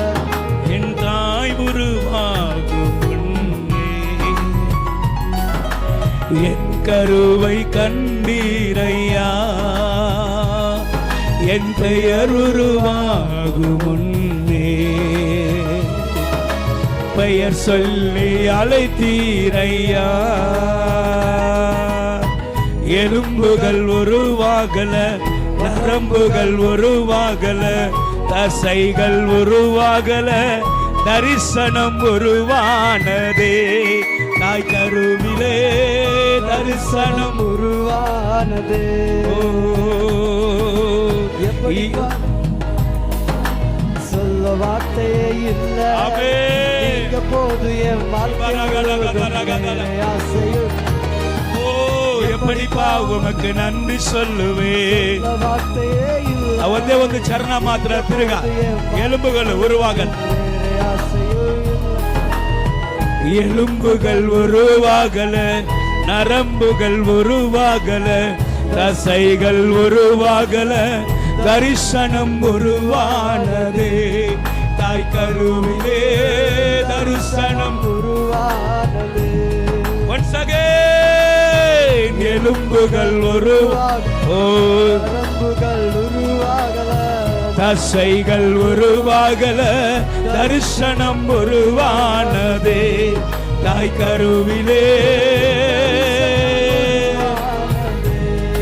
எப்படி அப்பா, எப்படிப்பா உமக்கு நன்றி சொல்லுவேன், சொல்ல வார்த்தை. ஷபலகடகதரகடகதரகதலபர நிகதரகடகதரகதலனரே. glory இயேசுவே. வாழ்க்கை முழுவதும் ಬೇರೆ ಆಸೆಯೇ ಇಲ್ಲ. ಹಲ್ಲೆಲೂಯಾ. ಯೆರೆಮೀಯಕ್ಕೆ ಬಂದು ಹೇಳಿದೆ, ಯೆರೆಮೀಯ, ನಿನ್ ತಾಯಿನ ಹೊಟ್ಟೆಯಲ್ಲಿ ನೀನ್ ಭಿನ್ನವಾಗಿ ರೂಪಿಸಲ್ಪಡುವುದಕ್ಕೆ ಮುಂಚೆಯೇ ನಾನು ನಿನ್ನನ್ನು ಕರೆದೇನೆ. ಹಲ್ಲೆಲೂಯಾ. ನಾನು ಯಾವ ಉದ್ದೇಶಕ್ಕಾಗಿ ಕರೆದೇನೆ ಎಂಬುದಾಗಿ ದೇವರು ಹೇಳಿದಾಗ ನೀವು ಓದಿ ನೋಡ್ರಿ, 6ನೇ ವಾಕ್ಯ 7ನೇ ವಾಕ್ಯದಲ್ಲಿ ಅವನು ಹೇಳುತ್ತಾನೆ, ನಾನು ಸಣ್ಣ ಹುಡುಗ, ನಾನು ಚಿಕ್ಕವನು, ಇಂಥ ಒಂದು ದೊಡ್ಡ ದರ್ಶನಕ್ಕೆ, ಇಂಥ ಒಂದು ದೊಡ್ಡ ಕರಿವಿಕೆಗೆ ನಾನು ಯೋಗ್ಯನ ಅಲ್ಲ ಅಂತ ಅವನು ಹೇಳುತ್ತಾನೆ. ದೇವರು ಹೇಳುತ್ತಾರೆ, ನೀನು ಸಣ್ಣವನಂತ ಹೇಳಬೇಡ. ಹಾಗಾದರೆ ನನ್ನ ಜ್ಯೂಸ್ ತಪ್ಪಂತ ಹೇಳ್ತೀಯಾ? ನಾನು ಆರಿಸಿ ತೆಗೆದುಕೊಂಡಂತ ನನ್ನ ಉದ್ದೇಶವೇ ತಪ್ಪಂತ ಹೇಳ್ತಾ ಇದೆಯಾ? ದೇವರ ಉದ್ದೇಶವನ್ನ ತಪ್ಪಂತ ಹೇಳುವಂತ ಶಕ್ತಿ ಉಳ್ಳವನು ಈ ಭೂಮಿಯಲ್ಲಿಯೋ ಪರಲೋಕದಲ್ಲಿಯೋ ಉಂಟಾ? ಇದಕ್ಕೆ ನಾನು ಪಾತ್ರನಲ್ಲ, ಇದಕ್ಕೆ ನಾನು ಪಾತ್ರ ಹೇಳಬೇಡ. ನಾನು ಹೇಳಿದ್ದೇನೆ, ಇದಕ್ಕೆ ನಿನ್ನನ್ನು ರೂಪಿಸಿದ್ದೀನಿ ಅಂತ ಹೇಳ್ತಾ ಇದ್ದೀನಿ. ನೀನು ಇದಕ್ಕೆ ಪಾತ್ರನಲ್ಲ ಅಂತ ಹೇಳಿದ್ರೆ ನನ್ನನ್ನು ತಪ್ಪುವರಿಸ್ತಾ ಇದೀಯಾ? ನಾನು ಮಿಸ್ಟೇಕ್ ಮಾಡಿದ್ದೀನಿ ಅಂತ ಹೇಳ್ತಾ ಇದೀಯಾ? ಅನೇಕರು ಹೇಳುವಂತ ಮಾತು ನನಗಾಗಲ್ಲ. ಯೇಸುವನ್ನ ಫೂಲ್ ಮಾಡ್ತೀಯೋ, ನಿಮ್ಮನ್ನ ನೀವು ಫೂಲ್ ಮಾಡ್ಕೊಳ್ತಾ ಇದ್ದೀರಾ. ದೇವರ ಉದ್ದೇಶ ಯಾವತ್ತೂ ತಪ್ಪಾಗುವುದಿಲ್ಲರೇ ಸ್ವಾಮಿ. ಇಲ್ಲಿ ಗಮನಿಸು, ನಿನ್ನ ಪರಿಸ್ಥಿತಿಗಳ ಮೇಲೆ ನಿನ್ನ ಜೀವನವನ್ನು ನಡೆಸುವುದಿಗೆ ನೀನು ಪ್ರಯಾಸ ಪಡುತ್ತಿ. ನಿನ್ನ ತಾಯಿನ ಹೊಟ್ಟೆಯಲ್ಲಿ ಪಿಂಡವಾಗಿ ರೂಪಿಸಲ್ಪಡುವುದಕ್ಕೆ ಮುಂಚೆಯೇ ನಿನ್ನ ದರ್ಶನವನ್ನ ಇಟ್ಟಂದ ದೇವರು ಮುಂದಿನ ಭವಿಷ್ಯ ಏನೆಂಬುದಾಗಿ ಹೇಳ್ತಾನ. Hallelujah, hallelujah. ಅವರ ಹತ್ರ ಹೋಗಿ ಇದು ಟೈಮ್ ಇಲ್ಲಪ್ಪ, ಈಗ ಆಗಲ್ಲಪ್ಪ ಅಂತ ಹೇಳುವವರು ಮೂರ್ಖರು. Hallelujah, praise the lord. ಸೃಷ್ಟಿಕರ್ತನಯ್ಯ, ಯಾರು ಮಾತಾಡ್ತಾನಂತ ಅರಿವು ಸಮಟೈಮ್ಸ್ ಸಭೆಗೆ ಇಲ್ಲ. ಯಾರ ಭೇಟಿ ನನಗೆ ಸಿಕ್ಕಿದೆ ಅರಿವಿಲ್ಲ. ಒಂದು MLA ಭೇಟಿ ಸಿಗ್ತಾ ಇಲ್ಲ, ಒಂದು MBAನ ಭೇಟಿ ಸಿಗ್ತಾ ಇಲ್ಲ, ಒಂದು ಮಂತ್ರಿ ಭೇಟಿ ಸಿಗ್ತಾ ಇಲ್ಲ, ಈ ಲೋಕದಲ್ಲಿ ಇರುವಂತ ಕೆಲವೊಂದು ಮುಖ್ಯ ಅಧಿಕಾರಿಗಳ ಭೇಟಿ ಸಿಗ್ತಾ ಇಲ್ಲ. ಪರಲೋಕ ದೇವರು ಸಮಸ್ತವನ್ನು ಸೃಷ್ಟಿ ಮಾಡಿದವರು ಅವರು ಭೇಟಿ ಮಾಡಕ್ಕೆ ಬಂದಾಗ ಬೇಡ. ಹಲ್ಲೆಲೂಯಾ. ಇದನ್ನ ಎಂದ ಮೂರ್ಖತನ ಅಂತ ಹೇಳಕ್ಕೆ ಸಾಧ್ಯ? ಹೇಳ್ಬೇಡ ಯೆರೆಮೀಯ. ನಿನ್ನ ದೃಷ್ಟಿ ನನ್ನನ್ನು ನೋಡುವ ದೃಷ್ಟಿ ತಪ್ಪಾಗಿದೆ, ನಿನ್ನ ದೃಷ್ಟಿಯನ್ನು ನಾನು ಚೇಂಜ್ ಮಾಡುವುದಕ್ಕೆ ಬಯಸುತ್ತೇನೆ ಅಂತ ಅಪ್ಪ ಅವನ ಹತ್ರ ಮಾತಾಡ್ತಾರೆ. ಓದ್ ಮಗಳೇ, 9ನೇ ವಾಕ್ಯ 10ನೇ ವಾಕ್ಯ ಓದಮ್ಮ. ಆಗ ಕರ್ತನು ಕೈ ಚಾಚಿ ನನ್ನ ಬಾಯಿಯನ್ನು ಮುಟ್ಟಿದನು. ನನ್ನ ಬಾಯಿ ನಾನು ಮಾಡಲ್ಲ ಆಗಲ್ಲ ಅಂತ ಹೇಳಿದಂತ ಬಾಯನ್ನ ನನ್ನ ದೇವರು ಮುಟ್ಟಿದನು. ನನಗೆ ಇಗೋ ನನ್ನ ವಾಕ್ಯಗಳನ್ನು ನಿನ್ನ ಬಾಯಲ್ಲಿ ಇಟ್ಟಿದ್ದೇನೆ. ನೋಡು ನಿನ್ನನ್ನು ಕೀಳುವುದಕ್ಕೂ. ಇಲ್ಲಿ ಗಮನಿಸಿರಿ, ಇದು ನಿಮ್ಮ ಬೈಬಲಲ್ಲಿ ಇಲ್ಲ. 10ನೇ ವಾಕ್ಯದಲ್ಲಿ ನಾನು ಯಾತಕ್ಕಾಗಿ ನಿನ್ನ ಕರೆದಿನಿ ಅಂತ ಹೇಳಿದ್ರೆ ಬೈಬಲಲ್ಲಿ ಇರುವುದನ್ನ ಓದು ಮಗಳೇ, ಬೈಬಲ್ ಓದು, ವಾಕ್ಯನ ತೋರಿಸ್ಕೊಡ್ತೀನಿ. ಕಿತ್ತು ಹಾಕುವುದು, ಕೆಡುವುದು, ನಾಶಪಡಿಸುವುದು, ಹಾಳು ಮಾಡುವುದು, ಕಟ್ಟುವುದು, ನೆಡುವುದು, ಈ ಕಾರ್ಯಗಳನ್ನು ಮಾಡುವುದಕ್ಕೋಸ್ಕರ ಜನಾಂಗಗಳ ಮೇಲೂ ರಾಜ್ಯಗಳ ಮೇಲೆಯೂ ನಿನ್ನನ್ನು ಈ ದಿನ ನೇಮಿಸಿದ್ದೇನೆ ಅಂದನು. ನಾನು ನೇಮಿಸಿದ್ದೇನೆ. ಎಲ್ಲ ಇದೆ, ಅದರ ಫಸ್ಟ್ ಇದೆಲ್ಲ ಬರ್ಬೇಕಂದ್ರೆ ನೋಡು. ನಿನ್ನ ದೃಷ್ಟಿ ಆತ್ಮಿಕವಾಗಿ ನೋಡಲೇ, ಶಾರೀರಿಕವಾಗಿ ಅವನನ್ನ ಇವನನ್ನ ಅಂತ ಸೇವೆ ಇಂಥ ಸೇವೆ ಅದನ್ನ ಇದನ್ನ ನೋಡಬೇಡ. ನೀ ನನ್ನನ್ನ ಕರೆದ ಆತನ ನಂಬಿಗಸ್ತನಂತ ಹೇಳಿದಿನಲ್ಲ, ನನ್ನನ್ನ ನೋಡುವ ದೃಷ್ಟಿಯನ್ನ ಹೊಂದಿಕೊಳ್ಳ ಅಂತ ಹೇಳ್ತಾರ. ದರ್ಶನವನ್ನ ನೋಡುವಂತ ದೃಷ್ಟಿ ಇಲ್ಲದಕ್ಕೆ ಇವತ್ತು ಆರಂಭಿಸಿದವನು ಅನೇಕರು ಶಾರೀರಿಕವಾಗಿ ನಡ್ಕೊಂಡು ತಿರುಗಾಡ್ತಾ ಇದ್ದಾನೆ. ಗಲಾತ್ಯ ಸಭೆ ಹಂಗೆ ಮಾಡಿತ್ತು. ಅದು ಆತ್ಮೀಕದಲ್ಲಿ ಆರಂಭಿಸಿ ಶರೀರದಲ್ಲಿ ಕೊನೆ ಕಾಣ್ತಾ ಇದೆ. ಕಾರಣ ಏನು ಗೊತ್ತಾ? ಆತ್ಮೀಕ ದೃಷ್ಟಿ ಇಲ್ಲ. ದೇವರನ್ನ ನೋಡುವುದನ್ನ ಬಿಟ್ಟು ಪಾಸ್ಟರ್ನ ನೋಡುವುದು, ಪಾಸ್ಟರ್ ಮಕ್ಕಳನ್ನ ನೋಡುವುದು, ಆ ಅಕ್ಕಳನ್ನ ನೋಡುವುದು, ಈ ಅಣ್ಣನನ್ನ ನೋಡುವುದು. ಇವರು ಮಾಡಿಲ್ಲ ನಾನು ಯಾಕೆ ಮಾಡಬೇಕು, ಅವರು ಮಾಡಿಲ್ಲ ನಾನು ಯಾಕೆ ಮಾಡಬೇಕು, ಅವರು ಹಂಗಂದ್ರು ನಾನು ಯಾಕೆ ಮಾಡಬೇಕು? ಸರ್, ನಿನ್ನನ್ನು ರಕ್ಷಿಸಿದು ಪಾಸ್ಟರ್ ಅಲ್ಲ, ಪಾಸ್ಟರ್ ಮಕ್ಕಳಲ್ಲ, ಸಭೆಯಲ್ಲಿ ಇರುವಂತ ಯಾವ ಸಹೋದರಿ ಅಲ್ಲ, ಯಾವ ಸಹೋದರನಲ್ಲ. ನಿನ್ನನ್ನು ರಕ್ಷಿಸಿದು ಕರ್ತನಾದ ಯೇಸು ಕ್ರಿಸ್ತನು ತನ್ನ ಸ್ವ ರಕ್ತವನ್ನ ಕೊಟ್ಟು ನಿನ್ನನ್ನು ರಕ್ಷಿಸಿದ. ನೆಪ ಹೇಳ್ತಿ ಅವನ್ ಮಾಡ್ತಾನೆ, ನಾನು ಯಾಕೆ ಮಾಡಬಾರ್ದಂತ. ಹಲ್ಲೆಲೂಯಾ. ನೆಪ ಹೇಳ್ತಾನೆ ಯೆರೆಮೀಯ. ನೀನ್ ನೋಟವನ್ನ ಬದಲಾಯಿಸು, ನೀ ನೋಡುವ ವಿಧಾನ ಬದಲಾಗಲಿ. ಯಾರನ್ನ ನೋಡ್ತಾ ಇದ್ದೀನಿ, ಯಾರನ್ನ ನೋಡಿ ಎದರ್ತಾ ಇದ್ದಿ, ಅವರಿಗೆ ನೀನು ಹೆದರಬೇಡ, ಅವರಿಗೆ ನೀನು ಅಂಜಬೇಡ, ನಾನು ನಿನ್ನ ಸಂಗಡ ಇದ್ದೀನಿ. ಅರೇಲು 8ನೇ ವಾಕ್ಯ ಓದಿ ನೋಡು. ನೀನು ಯಾರಿಗೆ ಎದರ್ಕೊಂಡಿದ್ದನ ಮಾಡಲ್ಲ ಅಂತಿ, ಯಾರಿಗೆ ಹಂಚಿಕೊಂಡಿದ್ದನ ಮಾಡಲ್ಲ ಅಂತಿ. ಹೆದರಬೇಡ, ನೀನು ಅವರಿಗೆ ಹೆದರಬೇಡ, ಭಯಪಡಬೇಡ ನೀನು ಅವರಿಗೆ. ನಾನು ನಿನ್ನ ಬಾಯನ್ನ ಮುಟ್ಟುತ್ತೇನೆ ಅಂತ ಹೇಳಿ ಫಸ್ಟ್ ದೇವರು ಹೇಳುವುದು ಪರಿಶುದ್ಧ ಬೈಬಲಲ್ಲಿ ಇದೆ. ಓದ್ ಮಗಳೇ, ಅವರಿಗೆ ಭಯಪಡಬೇಡ, ನಿನ್ನನ್ನು ತಪ್ಪಿಸುವುದಕ್ಕೆ ನಾನೇ ನಿನ್ನ ಸಂಗಡ ಇದ್ದೇನೆಂದು ಕರ್ತನು ಅಂದನು. ಈಗ 10ನೇ ವಾಕ್ಯವಾದ ನೋಡಪ್ಪ. ನೋಟ ಸರಿಯಾಗಿದ್ರೆ ದೇವರ ಹತ್ರ ಕೇಳ್ತೀವಿ, ಒಂದು ಮಾತು ಸಾಕು ನನಗೆ, ಒಂದು ನೋಟ ಸಾಕು ನನಗೆ, ಒಂದು ಮಾತು ಸಾಕು ನನಗೆ, ಒಂದು ನೋಟ ಸಾಕು ನನಗೆ. ಯೇಸುವೇ ಯೇಸುವೇ, ಓ ನೀರ್ ಮಾತ್ರ ಸಾಕು ನನಗೆ. ಯೇಸುವೇ ಯೇಸುವೇ, ನೀರ್ ಮಾತ್ರ ಸಾಕು ನನಗೆ. ಸಾಕು. ನೀನು ಸರಿಯಾಗಿ ನೋಡಿದ್ದೇವ್ರೆ, ನಾನು ಹೆಂಗ್ ಬೇಕಾದ್ರೂ ನೋಡ್ತೀನಿ. ಹಂಗ ದೇವರು ಮಾತ್ರ ಸರಿಯಾಗಿ ನೋಡಪ್ಪ. ಒಂದು ನೋಡು, ಪರಿಸ್ಥಿತಿ ನೋಡು, ಈ ಕಾರ್ಯವನ್ನು ನೋಡು, ಈ ಕೆಲಸದಲ್ಲಿ ನೋಡು, ನನ್ನ ಮಕ್ಕಳ ವಿಷಯದಲ್ಲಿ ನೋಡು. ನೀನು ನೋಡ್ತಾ ಇದೀಯಾ? ನೀನ್ ನೋಡ್ತಾ ಇದೀಯಾ? ಯಾವುದನ್ನ ನೋಡ್ತಾ ಇದೀ? ಹಲ್ಲೆಲೂಯಾ. ಕರ್ತನು ಹೇಳ್ತಾ ಇದ್ದಾನೆ, ನೀನ್ ನೋಡ. ನಿನ್ನ ದೃಷ್ಟಿ ಬದಲಾಗಿದ್ರೆ ಏನ್ ನಡೀತಂದ ನಾನು ಮುಂದೆ ಹೇಳ್ತೀನಿ. ಈಗ ಅವನು ನೋಡ್ತಾನೆ. ಅವ್ನು ನೋಡ್ತಾ ಇದ್ದಾಗ 11ನೇ ವಾಕ್ಯದಲ್ಲಿ ಸ್ವಲ್ಪ ಗಮನಿಸ್ರಿ, ನಾನು ಬೇಗ ಮುಗಿಸ್ತೇನೆ. ಇನ್ನು 15 ನಿಮಿಷ ನನಗಿದೆ. ಚೆನ್ನಾಗಿ ನನ್ನ ಗಮನಿಸು, ಬೇರೆ ನಿನ್ನ ಗಮನಗಳನ್ನು ಕೊಡಬೇಡ, ಗಮನಿಸಿ. 11ನೇ ವಾಕ್ಯದಲ್ಲಿ ದೇವರು ಅವನಿಗೆ ಒಂದು ದರ್ಶನ ತೋರಿಸಿ ಅವನಿಗೆ ಕೇಳ್ತಾರ, ಇದಲ್ಲದೆ ಯೆರೆಮೀಯನೇ, ಯೆಹೋವನು ಯೆರೆಮೀಯನಿಗೆ ಏನ್ ನೋಡುತ್ತಿ ಎಂದು ದೇವರು ಕೇಳಿದನು. ಓದು ಮಗಳ, 11ನೇ ವಾಕ್ಯ ಓದು. ಇದಲ್ಲದೆ ಕರ್ತನ ವಾಕ್ಯವು ನನಗೆ, ಯೆರೆಮೀಯನೇ, ನೀನು ಏನು ನೋಡುತ್ತಿ ಎಂದು ಕೇಳಿದ್ದಕ್ಕೆ, ಏನಪ್ಪ ನೋಡುತ್ತಿ ಅಂತ ಕೇಳಿದದಕ್ಕೆ ನಾನು ಬಾದಾಮಿ ಮರದ ಕೋಲನ್ನು ನೋಡುತ್ತೇನೆ ಅಂದೆನು. ಏನಪ್ಪ ಇಲ್ಲಿ ನಮ್ಮ ಬೈಬಲ್ ಏನಿದೆ? ಸಚ್ಚರದ ಮರದ ರೆಂಬೆಯನ್ನು ನೋಡುತ್ತೇನೆ. ಹಲ್ಲೆಲೂಯ. ಏನನ್ನ ಹೇಳ್ತಾ ಇದ್ದಾನೆ? ಒಂದು ಸಚ್ಚರದ ಮರದ ರೆಂಬೆಯನ್ನ ನೋಡುತ್ತೇನೆ ಅಂದನು. ರೈಟ್. ಈಗ ಅವನು ಏನು ಹೇಳಿರ್ಬೋದು? ದೇವರು ಅವನಿಗೆ ದರ್ಶನ ಕೊಟ್ಟಾಗ, ಡ್ಯಾಡಿ ಒಂದು ಮರ ನೋಡ್ತಾ ಇದ್ದೀನಿ, ಒಂದು ಮರ ನೋಡ್ತಾ ಇದ್ದೀನಿ, ಆ ಮರದಲ್ಲಿ ಸುಮಾರು ರೆಂಬೆಗಳನ್ನ ನೋಡ್ತಾ ಇದ್ದೀನಿ, ಹಂಗೆ ಹೇಳಿರ್ಬೋದು. ಆದರೆ ಇವನು ಹೇಳುವುದು ವ್ಯತ್ಯಾಸ.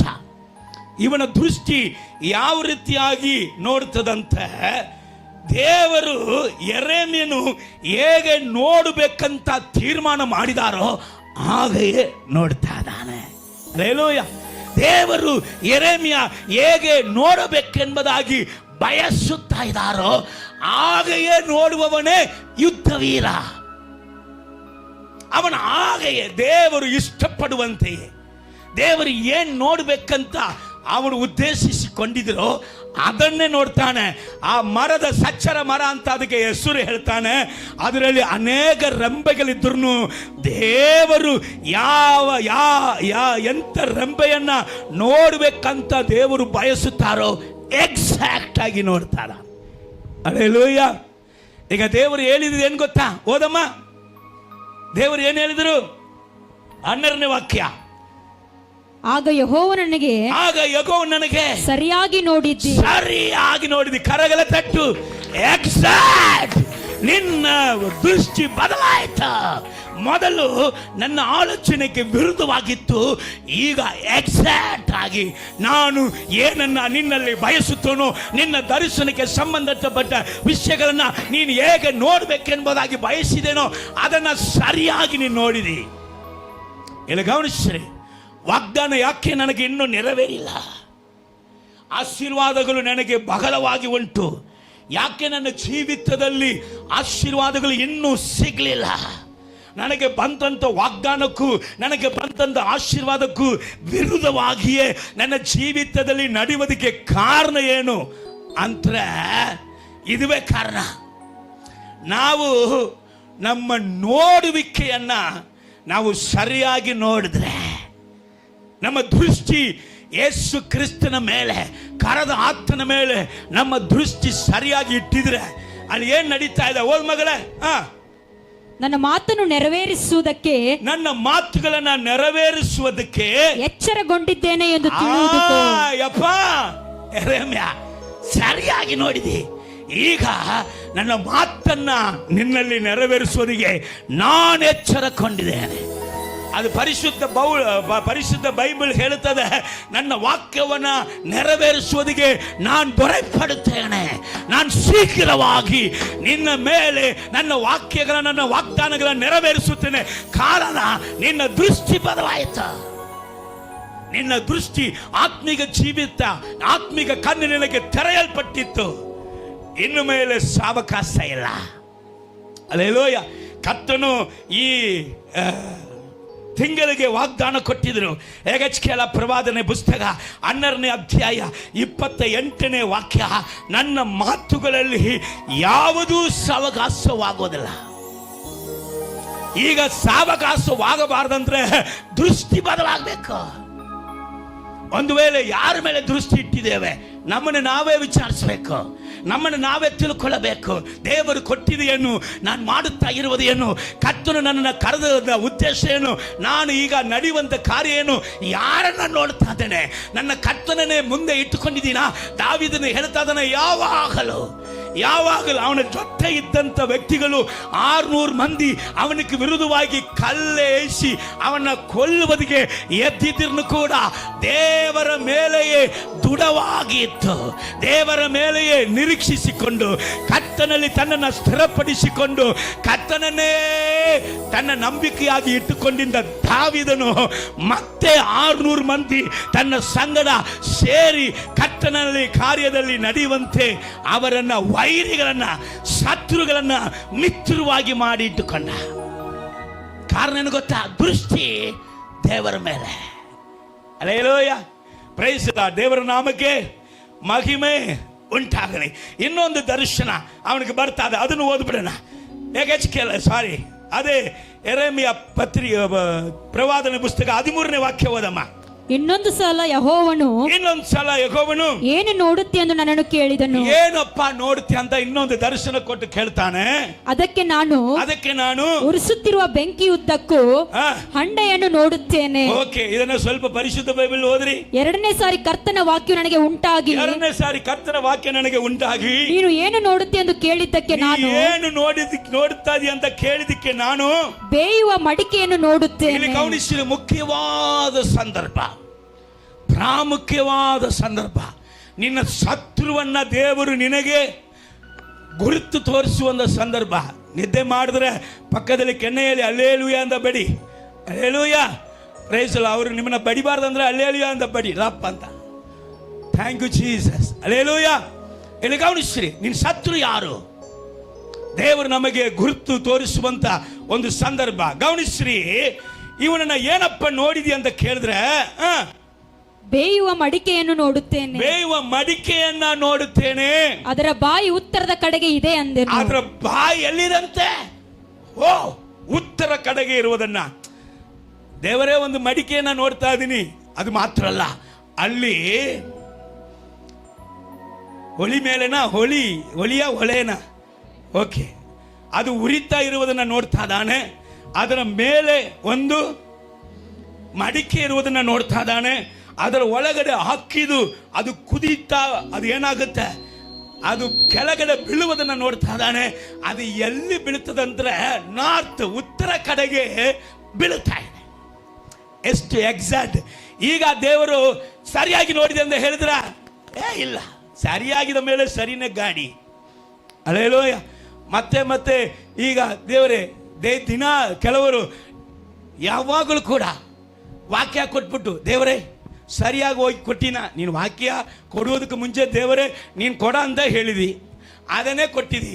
ಮತ್ತೆ ಹೋಗಿ ದೇವರೇ ಸರಿಯಾಗಿ ಕೊಟ್ಟಿನ, ಮತ್ತೆ ಹೋಗಿ ಸರಿಯಾಗಿದ್ಯಾ, ನೀ ಸರಿ ಅಂತ ಹೇಳಂಗಿಲ್ಲ ಅವರು. ಸರಿಯಾದ್ರೆ ಗಾಡಿ ಸರಿನೇ. ಎತ್ತುಗಳೇ ಗಾಡಿ, 2 ಎತ್ತುಗಳಾಗಿದ್ರೆ ಗಾಡಿ ಸರಿಯಾಗಿ ಓಡುತ್ತೆ. ಒಂದು ಎಮ್ಮೆ ಒಂದು ಎತ್ತು ಅಂದ್ರೆ ಗಾಡಿ ನಡೆಯಂಗಿಲ್ಲ. ನೀನ್ ಸರಿ ಅಂದ್ರೆ ಹಲ್ಲೆಲೂಯಾ, ಮತ್ತೆ ನಿನ್ನ ಗಾಡಿ ಸರಿನೇ, ನೀನು ಮಾಡುವುದು ಸರಿ. Hallelujah, praise the lord. ದೇವರ ನಾಮಕ್ಕೆ ಮಹಿಮೆ ಉಂಟಾಗಲಿ. ಉತ್ತರ ಕಡೆಗೆ ಅದು ಏನಾಗ್ತದೆ, ಅದರ ಬಾಯಿ ಏನಿದೆ, ಉತ್ತರ ಕಡೆಗೆ ಇದೆ ಅಂದನು. ಆಗ ಕರ್ತನು, ಓದು ಮಗಳ, ಆಗ ಕರ್ತನು ನನಗೆ ಉತ್ತರ ಕಡೆಯಿಂದ ದೇಶದ ನಿವಾಸಿಗಳೆಲ್ಲರ ಮೇಲೆ ಕೇಡು ಹೊರಟು ಬರುವುದು. ಓ, ನಿನ್ ಶತ್ರು ಎಲ್ಲಿದಂದ್ರೆ ಉತ್ತರ ಕಡೆಯಿಂದ ಕೇಡು ದೇಶದ ಮೇಲೆ ಬರುತ್ತಾ. ಇವರು ಶತ್ರುಗಳ ವಿಷನಿಲ್ಲ, ಈ ಒಳಗಡೆನೆ ಜಗಳ. ಈ ಅಕ್ಕ ಜೋಡಿ ಜಗಳ, ಈ ಅಣ್ಣನಿಗೆ ಆ ಅಣ್ಣ ಜೋಡಿ ಜಗಳ. ಇವರು ಕೂಡಂಗಿಲ್ಲ. ಕೂಡಿದ ದರ್ಶನ ಗೊತ್ತಾಗ್ಬಿಡ್ತಾ. ಒಂದು ವಾಕ್ಯ ಓದೋಣ. ಕೀರ್ತನೆ 133 ಓದ್ರಿ. ಕೀರ್ತನೆ 133 1ನೇ ವಾಕ್ಯ.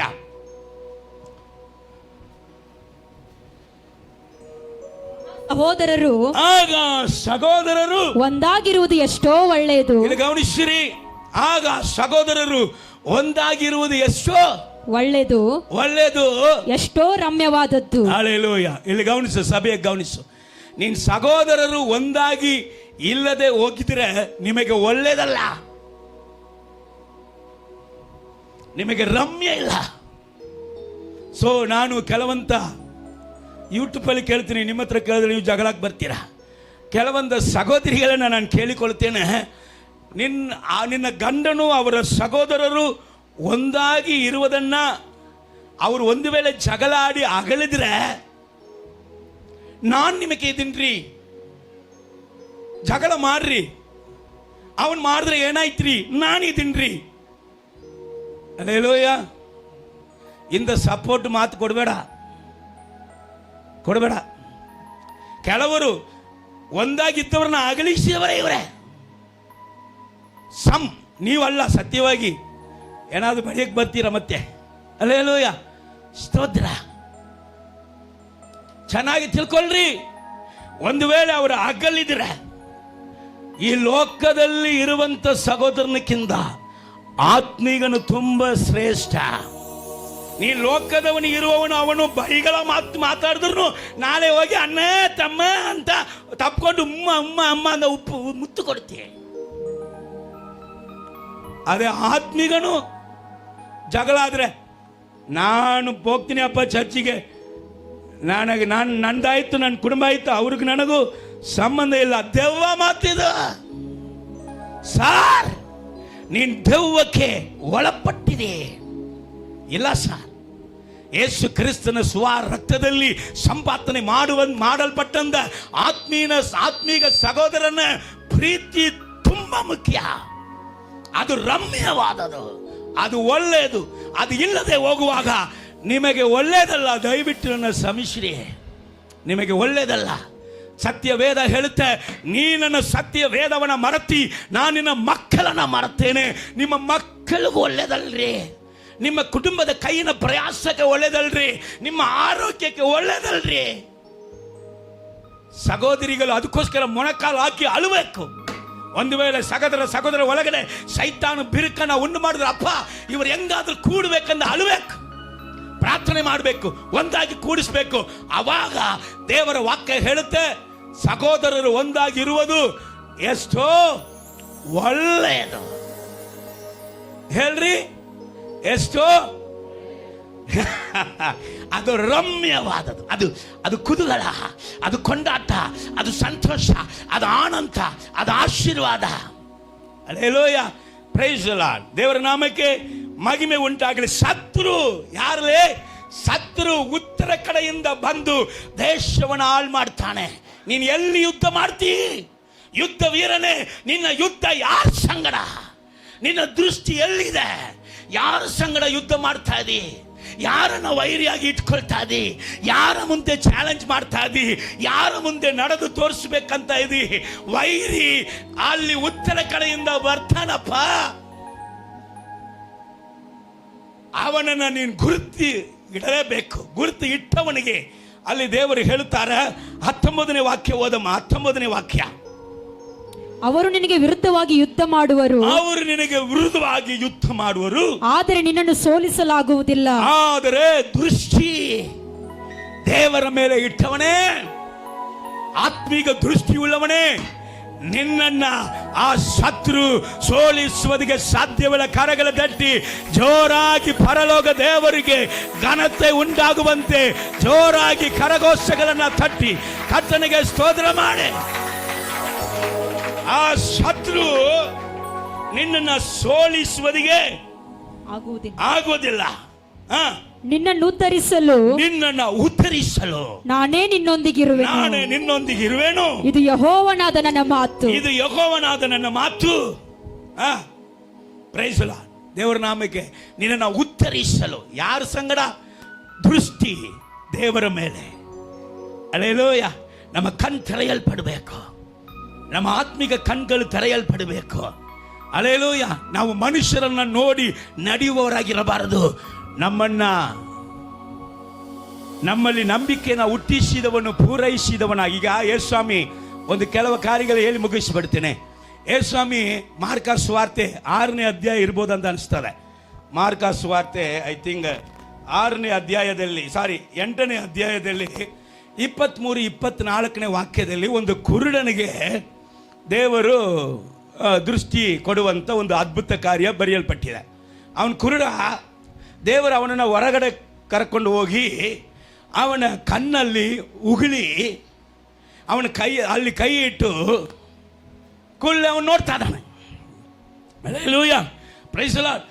ದೇವರು ಉಗುಳಿ ಕಣ್ಣಲ್ಲಿ ಕೈ ಇಟ್ಟು ಕೂಡಲೇ ಅವನು ನೋಡ್ತಾನೆ. ಅವನು ನಾನು ನೋಡ್ತಾ ಇದ್ದೀನಿ. ದೇವರು ನೋಡ್ತಾ ಇದ್ದಿ, ಏನು ನೋಡ್ತಿಲೆ? ಹಲ್ಲೆಲೂಯ. ಕೆಲವರಿಗೆ ಸ್ವಲ್ಪ ನೋಡಿದಾಗ ನಾನು ನೋಡ್ತಾ ಇದ್ದೀನಿ, ನಾನು ಮಾಡಿದ್ದೀನಿ, ಅದು ಮಾಡಿದ್ದೀನಿ, ಇದು ಮಾಡಿದ್ದೀನಿ, ಹಿಂಗಾಗತ್ತೆ ಹಂಗಾಗ. ದೇವರು ಕರೆ ಇರು, ಏನು ನೋಡ್ತಾ ಇದ್ದಿ? ಇಲ್ಲ, ಮನುಷ್ಯರನ್ನು ನೋಡ್ತಾ ಇದ್ದೀನಿ, ಅವರನ್ನು ಮರಗಳಂತೆ ನೋಡ್ತಾ ಇದ್ದೀನಿ. 50% ಏನು ನೋಡ್ತಾ ಇದ್ದಾನಂದೆ? ಮನುಷ್ಯರನ್ನ ನೋಡ್ತಾ ಇದ್ದಾನೆ, ಮನುಷ್ಯರನ್ನ ಮರಗಳಂತೆ ನೋಡ್ತಾ ಇದ್ದಾನೆ. ಸೊ ನಿಂದು ಹೋಗಿದಂತ ಗಡಿಗಾರ ಕರೆಕ್ಟಾ? Watch okay. ನಿಂದು ಹೋಗಿದಂತ ಟೈಮ್ ಬೀಸು 2 ಸಮಯವನ್ನ ಎಕ್ಸಾಕ್ಟ್ ಆಗಿ ತೋರಿಸಿದೆ. ಅದು 6 ಗಂಟೆಗೆ ನಿಂತು ಹೋಯ್ತು ಅಂತ ತಿಳ್ಕೊಳ್ಳೆ. ನೀನು ಮುಂಜಾನೆ ಬೆಳಗ್ಗೆ 6 ಗಂಟೆಗೆ ಹೋಗಿ ನೋಡು, ವಾವ್ 6 ಗಂಟೆ ಹಂಗೆ ತೋರಿಸು. ನೀನು ಸಂಜೆಗೆ 6 ಗಂಟೆಗೆ ಹೋಗಿ ನೋಡು, ಸಾಯಂಕಾಲ 6 ಗಂಟೆ ಎಕ್ಸಾಕ್ಟ್ ಆಗಿ ತೋರಿಸು. ನಿಂದು ಹೋಗಿದಂತ ಗಡಿಗಾರ ಕೂಡ ಏನು ಮಾಡ್ತದೆ? ಟೈಮ್ ಬೀಸನ್ನು ಕರೆಕ್ಟಾಗಿ ತೋರಿಸ್ದೆ. ಅದು ನೋಡುವವ್ರ ಮೇಲೆ ಡಿಪೆಂಡ್. ಇದು ಓಡಿತು, ಇದನ್ನು ಅದು ನೋಡಿ ಏಮಾರ್ತಾರೋ ಅವರ ಮೇಲೆ ಡಿಪೆಂಡ್. ಸ್ತೋತ್ರ. ಈಗ ದೇವರು ಹೇಳ್ತಾರೆ, ಕೆಲವರಿಗೆ ಹತ್ರ ದೃಷ್ಟಿ ಇದೆ, ಕೆಲವರಿಗೆ ದೂರ ದೃಷ್ಟಿ ಅಂತಾರೆ. ಚಸ್ಮಾಗಳು ನಮ್ಮ ಮಕ್ಕಳು ತಂಗಿಗಳೆಲ್ಲ ಇದ್ದಾರೆ. ಕೆಲವರಿಗೆ ಹತ್ರ ದೃಷ್ಟಿ ಕಾಣ್ತಾ ಇಲ್ಲ ಅಂದರೆ, ಕೆಲವರಿಗೆ ದೂರ ದೃಷ್ಟಿ ಕಾಣ್ತಾ ಇಲ್ಲ ಅಂತಾರೆ. ಕುಡುಕನ್ ನೋಡಿ, ಕುಡುಕನ್ ನಾವು ನೋಡುವಾಗ ಎಲ್ಲ ಎರಡಾಗಿ ಕಾಣ್ತದೆ ಅವನಿಗೆ. ಹಲ್ಲೆಲೂಯ. ಆದರೆ ಅದಕ್ಕೋಸ್ಕರ ನಾವು ಒಂದಲ್ಲಿ ಸಮಾಧಾನ ಆಗಲ್ಲ, ಅವನಿಗೆ 2 ಬೇಕಾಯ್ತು. ಯಾಕಂದ್ರೆ ಪಾಪ ಅವನಿಗೆ 2ಆಗಿ ಕಾಣ್ತಾ. ಹಲ್ಲೆಲೂಯ. ಕುರುಡರಿಗೆಲ್ಲ 2 ಬೇಕು, ಒಂದಲ್ಲಿ ಅವ್ರು ಏನಾಗಲ್ಲ. ಅದು ಮಾಡುವುದೇ ಹಂಗೆ. ಸರಿ, ರೈಟ್ ಬಿಡಿ, ಅವನ ಬಗ್ಗೆ ಮಾತಾಡಬೇಡ. ಸೊ ದೃಷ್ಟಿ ದೇವ್ರು ಕೇಳ್ತಾ ಇದ್ದಾರೆ, ಮರದ ಹಂಗೆ ಕಾಣ್ತಾ ಇದೆ. ಸರಿ, ಇವನ ಕೈಯಲ್ಲಿ ಇವನನ್ನ ಯುದ್ಧಕ್ಕೆ ಕಳಿಸ್ರಿ. ಹೆಂಗೆ? 50%. ಇವನಿಗೆ ಮನುಷ್ಯರು ಕಾಣ್ತಾರೆ, ಮನುಷ್ಯರು ಸಮಟೈಮ್ಸ್ ಮರದಂತೆ ಕಾಣ್ತಾರೆ. ಇವನ ಕೈಯಲ್ಲಿ ತುಪ್ಪಾಕಿ ಕೊಡು, ಯುದ್ಧಕ್ಕೆ ಕಳಿಸು. ಇವನು ನೋಡ್ತಾನೆ, ಇವನು ಮರವನ್ನ ಸುಡ್ತಾನೆ, ಮನುಷ್ಯನ ಸುಡಂತ ಇಲ್ಲ. ಯಾಕಂದ್ರೆ ಇವನಿಗೆ ಮನುಷ್ಯರೆಲ್ಲ ಯಾರಾಗಿ ಕಾಣ್ತಾ ಇದ್ದಾರೆ? 50%. ಯುದ್ಧದಲ್ಲಿ ಗೆಲ್ಲಕ್ಕೆ ಸಾಧ್ಯ ಇಲ್ಲ. ದೇವರು ಮತ್ತೆ ಕರೆದು ಮತ್ತೆ ಅವನ ಮೇಲೆ ಕೈ ಇಟ್ಟು ಅವನಿಗೆ ಪರ್ಫೆಕ್ಟ್ ದೃಷ್ಟಿಯನ್ನು ಕೊಡುತ್ತಾ ಇದ್ದಾರೆ. ಹಲ್ಲೆಲೂಯ ಹೇಳಿ. ನೀವು ಯೋಹಾನ ಸುವಾರ್ತೆ 9ನೇ ಅಧ್ಯಾಯದಲ್ಲಿ ಅಲ್ಲಿ ಒಂದು ಕುರುಡನ ದೇವರು ವಾಸಿ ಮಾಡುವಾಗ ದೇವರು ಮಣ್ಣು ತೆಗೆದು ಉಗುಳಿ ಅದನ್ನು ಕೆಸರು ಮಾಡಿ ಅವನ ಕಣ್ಣಲ್ಲಿ ಅಪ್ಲೈ ಮಾಡ್ತಾರೆ. ಇದು ಎಲ್ಲಿ ನಡೀತಾ ಇದೆ ಗೊತ್ತಾ? ಇದು ಆದಿಕಾಂಡದಲ್ಲಿ ಆದಾಮನನ್ನ ಸೃಷ್ಟಿ ಮಾಡುವಾಗ ನಡೆಯುವುದು. ಇದು ಬೇರೆ ಚಾಪ್ಟರ್. ಇಲ್ಲಿ ಗಮನಿಸ್ರಿ. ಉಗುಳುವುದು ಅನ್ನುವುದು ಕೇವಲವಾಗಿ ಇದೆ ಅಂತ ನೀವು ಹೇಳಬಹುದು. ಅದು ದೇವರ ಜೀವ, ಅದು ದೇವರ ಜೀವ. ಕರ್ತನು ಅದನ್ನು ಉಗುಳಿ ಅದನ್ನು ಕೆಸರು ಮಾಡಿ ಅವನ ಕಣ್ಣಿಗೆ ಹಚ್ಚಿದ ನಂತರನು ಈಗ ಹೇಳ್ತಾರೆ, ಸೀಲೋವಾಮ್ ಕುಲದಲ್ಲಿ ಹೋಗಿ ನೀನೇನು ಮಾಡು, ತೊಳಕೋ ಅಂತ. ಯಾಕೆಂದ್ರೆ ಅದ್ಭುತ ನಡೆದ ನಂತರನು ಶುದ್ಧೀಕರಿಸಲ್ಪಡುವಂಥದ್ದು ಅವಶ್ಯ. ಹಲ್ಲೆಲೂಯ. ಒಂದು ಪಾಸ್ಟರ್ ಅವರು ಒಂದು ಕಡೆ ಅರ್ಜೆಂಟ್ ಆಗಿ ಒಂದು ವ್ಯಕ್ತಿ ಅವರನ್ನು ಪ್ರೇಯರ್ಗೆ ಕರೆದು ಅವರು ಹೋಗಿದಾಗ ಅವರ ಹೆಂಡತಿಗೆ 4 ಮಕ್ಕಳು, 5ನೇ ಮಗು ಹೊಟ್ಟೆಯಲ್ಲಿದೆ, ದಿನ ತುಂಬಿದಂತ ಗರ್ಭಿಣಿ ಆಗಿದ್ದಾಳೆ. ಇವರು ಅಲ್ಲಿ ಹೋಗಿದ ಕೂಡಲೇ ಇವರು ಅವ್ರಿಗೆ ಹೇಳಿದ್ದಾರೆ, ಯಪ್ಪ ನನಗೆ ಮೀಟಿಂಗ್ ಟೈಮ್ ಆಯಿತು, ಈಗ ನಾನು ಬರೋಕ್ಕಾಗಲ್ಲ ಅಂತ. ಅವರು ಇಲ್ಲಯ್ಯ, ನಮ್ಮ ಸಮಸ್ಯೆ ದೊಡ್ಡದು, ನೀವು ಬಂದೇ ಹೋಗಬೇಕು. ಏನು ಸಮಸ್ಯೆ ಅಂತ ಹೇಳಿಲ್ಲ.